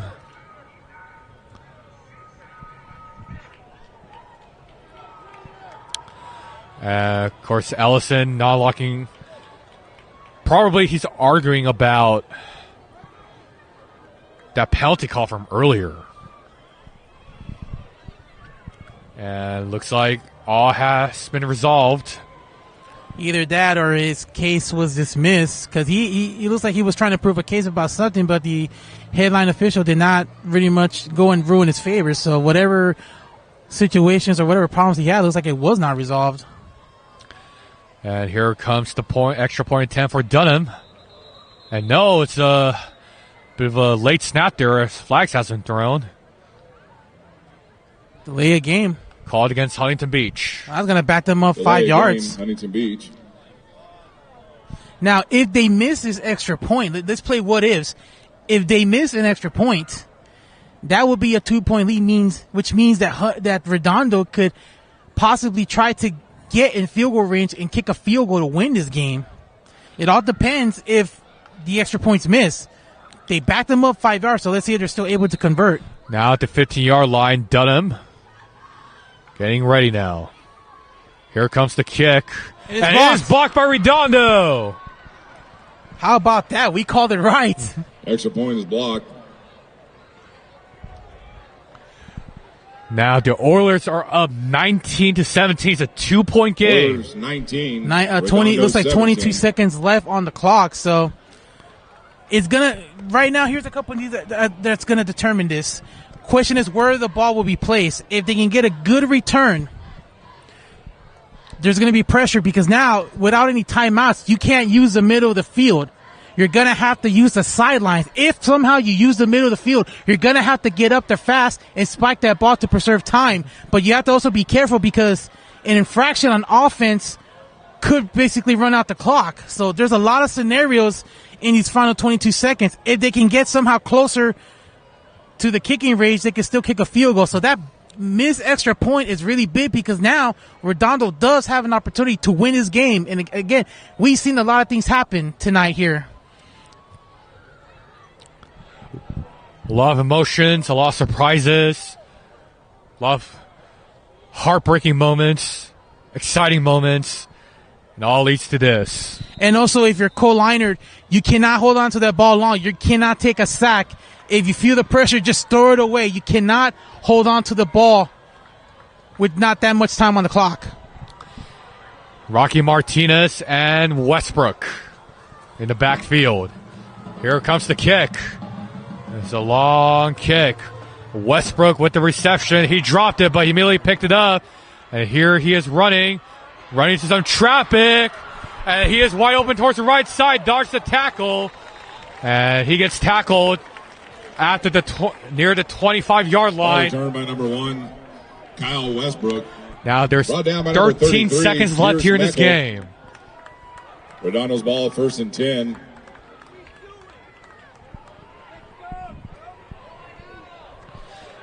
So 13 seconds left, so not a lot of time. You're going to have to use the sideline, but you're going to have to get big yardage gains. Not enough time to go to the sideline on short passes. His co-line is going to have to throw this ball deep, but you're going to have to use the sidelines. Air raid offense. Here we go. Liner runs. Liner's going to run. Get a bounce. He's got to get a bounce. He still runs. He has to run to the sideline. He does. And we have exactly 4 seconds left here in the clock. Liner with the carry. Out of bounds. 1st down on the play. correction, there's now exactly 5 seconds left here in the clock. So not enough time for a field goal attempt here. You're going to have to go for the end zone. So if you're Huntington Beach, the last thing you want to do is commit a foul because the game cannot end on a defensive penalty. So if you're the Oilers, you have to be careful not to commit an infraction because that's going to give them an extra play. Here comes the snap. If you're the Seahawks, you got to somehow catch this. Got to make something happen. Liner with the last chance attempt. It is intercepted by Huntington Beach. And the game is intercepted by number over. 14, Max Hopkins. And that's the game. Your Oilers, 19. Huntington Beach Redondo, 17. defeats Redondo Union. Score of 19-17 with a last-second interception. And, of course, with that, Huntington Beach goes 3 wins and 1 losses. And for Redondo, they'll go 0 wins and 3 losses. We want to thank everybody for coming out. Redondo Please now get home 0-3. safe. Redondo, thank you for making the drive out. You mentioned earlier in the broadcast that they were 0-2 for the first time in 4 years now. They're 0-3, but this was a great game. Julius, right Redondo here. really came out. They gave it their best effort. Their offense really clicked tonight. They made the plays on offense, but unfortunately there was just a lot of key scenarios that they were not able to overcome in the final 2 minutes of the game. And I'm sure that's something that they're going to have to talk about in practice and film this week. When they watch this game film tomorrow, it's a very devastating heartbreaker loss because they did have a chance to win this game. But we did see a lot of good things coming out of Redondo Union tonight, both offense and defense. And just want to mention that huge improvement from both sides of the ball. Like I mentioned earlier here in this game, Redondo Union, the last 2 weeks, struggled with the offensive line, letting in 9 sacks total in the past 2 games. But here in this game, although they allowed 4 sacks, Redondo Union's offensive line, they have significantly improved. You have to give also credit to the defense because in the first 2 weeks of the season, they put up 30 points, but tonight they allowed just under 20 points. So very, very important improvement by the Redondo Union Seahawks defense tonight here. Even though it's a heartbreaker loss, but that defense performed well tonight. And, of course, Edward, this has been a really good game. And as both teams huddle up for the last time here in this game, just want to thank the viewers who stuck with us throughout the whole game. This has been a very intense game. And, of course, Redondo Union once again got the short end of the stick, 19-17.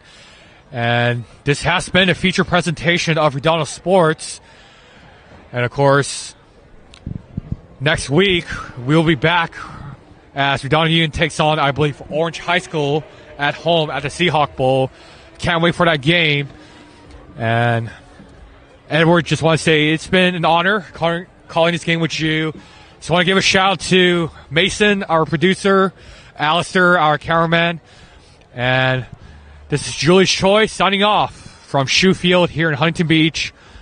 And after this, you'll see the highlights of this game. Thank you, and good night.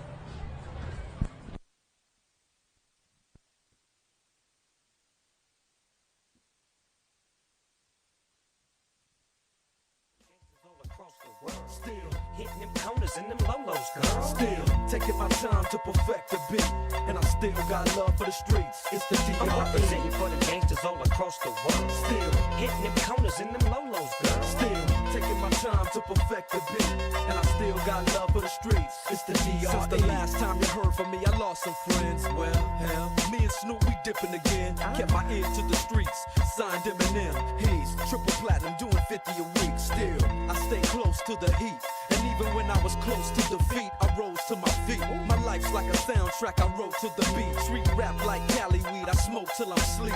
Wake up in the AM, compose a beat. I bring the fire till you're soaking in your seat. It's not a fluke, it's been tried, I'm the truth. Since turn out the lights from the world-class wrecking crew, I'm still at it, after mathematics. In the home of drive-bys and acmatics. Swap meets, sticky green and bad traffic. I dip through, then I give you the D.R.E. I'm representing for the gangsters all across the world. Still hitting them corners and them lolos, girl. Still taking my time to perfect the beat, and I still got love for the streets. It's the D.R.E. I'm representing for the gangsters all across the world. Still hitting them corners and them lolos, girl. Still taking my time to perfect the beat, and I still got love for the streets. It's the DRE. It ain't nothing but Mohawk. Another classic CD for y'all to vibe with. Whether you're coolin' on the corner with your fly, lay back in the shack, play this track. I'm representing for the gangsters all across the world. Still hitting them counters and them lolos, girl. I'll break your neck, damn near put your face in your lap. Try to be the king, but the ace is back. So if you ain't up on things, Dr. Dre be the name, still running the game, still got it wrapped like a mummy. Still ain't tripping, love to see young blacks get money. Spend time out the hood, take their moms out the hood. Hit my boys off with jobs, no more living hard. Barbecues every day, driving fancy cars. Still gon' get mine I'm regardless. representing for the gangsters all across the world. Still Hitting them counters and them lolos, girl. Still taking my time to perfect the beat, and I still got love for the streets. It's the I'm DRE. representing for the gangsters all across the world. Still Hitting them counters and them lolos, girl. Still taking my time to perfect the beat, and I still got love for the streets. It's the I'm DRE. representing for the gangsters all across the world. Still Hitting them counters and them lolos, girl. Still taking my time to perfect the beat, and I still got love for the streets. It's the DRE. Right back up in your 9-5 plus 4 pennies. Add that DRE. Right back up on top of things. Smoke some with your dog. No stress, no seeds, no stems, no sticks. Some of that real sticky, icky. Ooh wee. Put it in the air. Boy, use a fool, DR.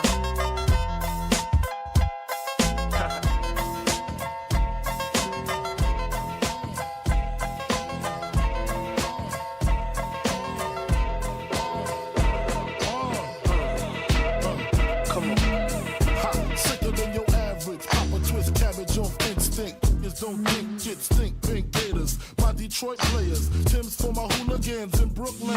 Dead right. If the head right, Biggie there every night. Papa been school since days of under rules. Never lose, never choose to. Bruise, cruise, who? Do something to us. Talk, go through us. Girls want to us, wanna do us. Screw us, who us? Yeah, Papa and Pump. Close like Starsky and Hutch. Stick to clutch. Yeah, I squeeze 3 at your cherry M3. Bang every MC easily. Easily. Recently, frontin' ain't saying nothing, so I just speak my peace. Keep my peace. Cubans with the Jesus peace. With my peace. Packing, asking who want it. You got it, flaunt it. That Brooklyn bull, we on it. Biggie, biggie, biggie, can't you see?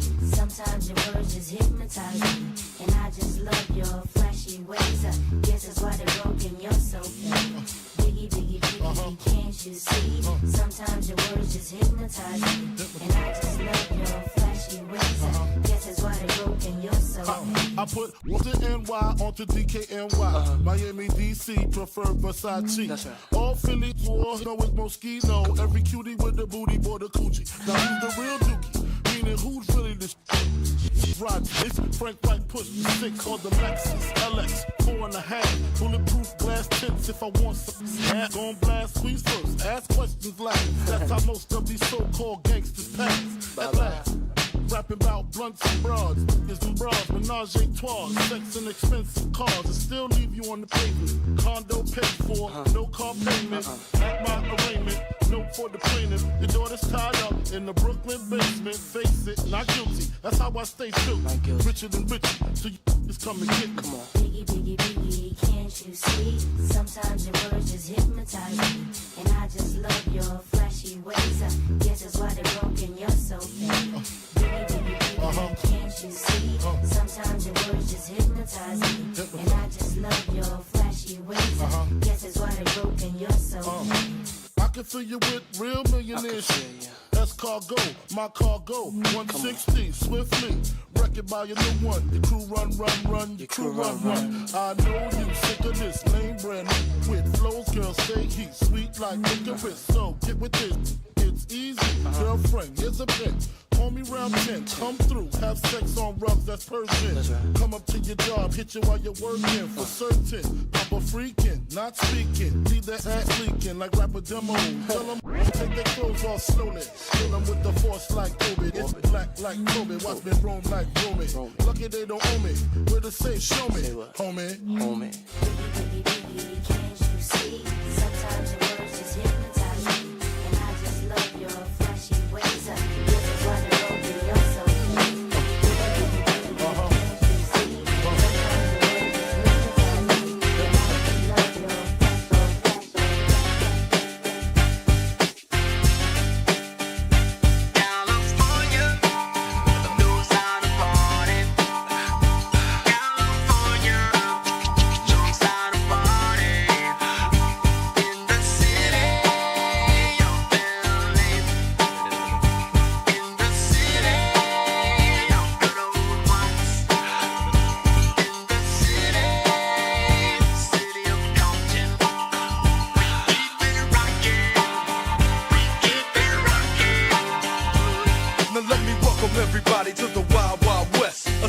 less untouchable like Elliot Ness. The track hits your eardrum like a slug to your chest. Like a vest for your Jimmy in the city of sex. We in that sunshine state where the bomb ass him be. The state where you never find a dance floor empty and pimp speed. On a mission for them greens. Lean, mean, money making machines, serving fiends. I've been in the game for 10 years making rap tunes.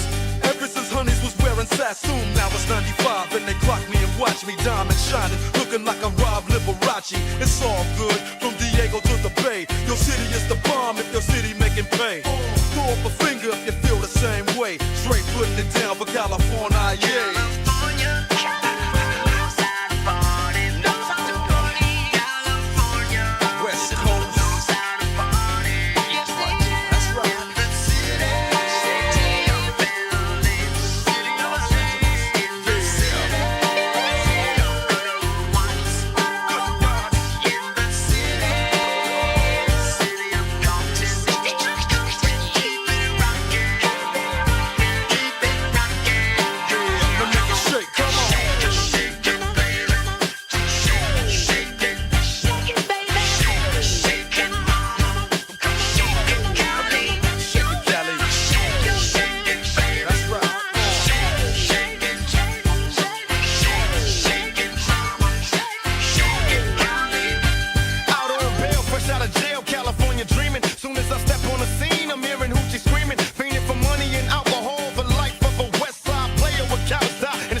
This copyrighted telecast may not be reproduced, retransmitted, or used in any form without the authorized written consent from Ironclad Digital Media. Redondo Sports would like to thank all of our fans for your support, and we hope you enjoyed today's broadcast.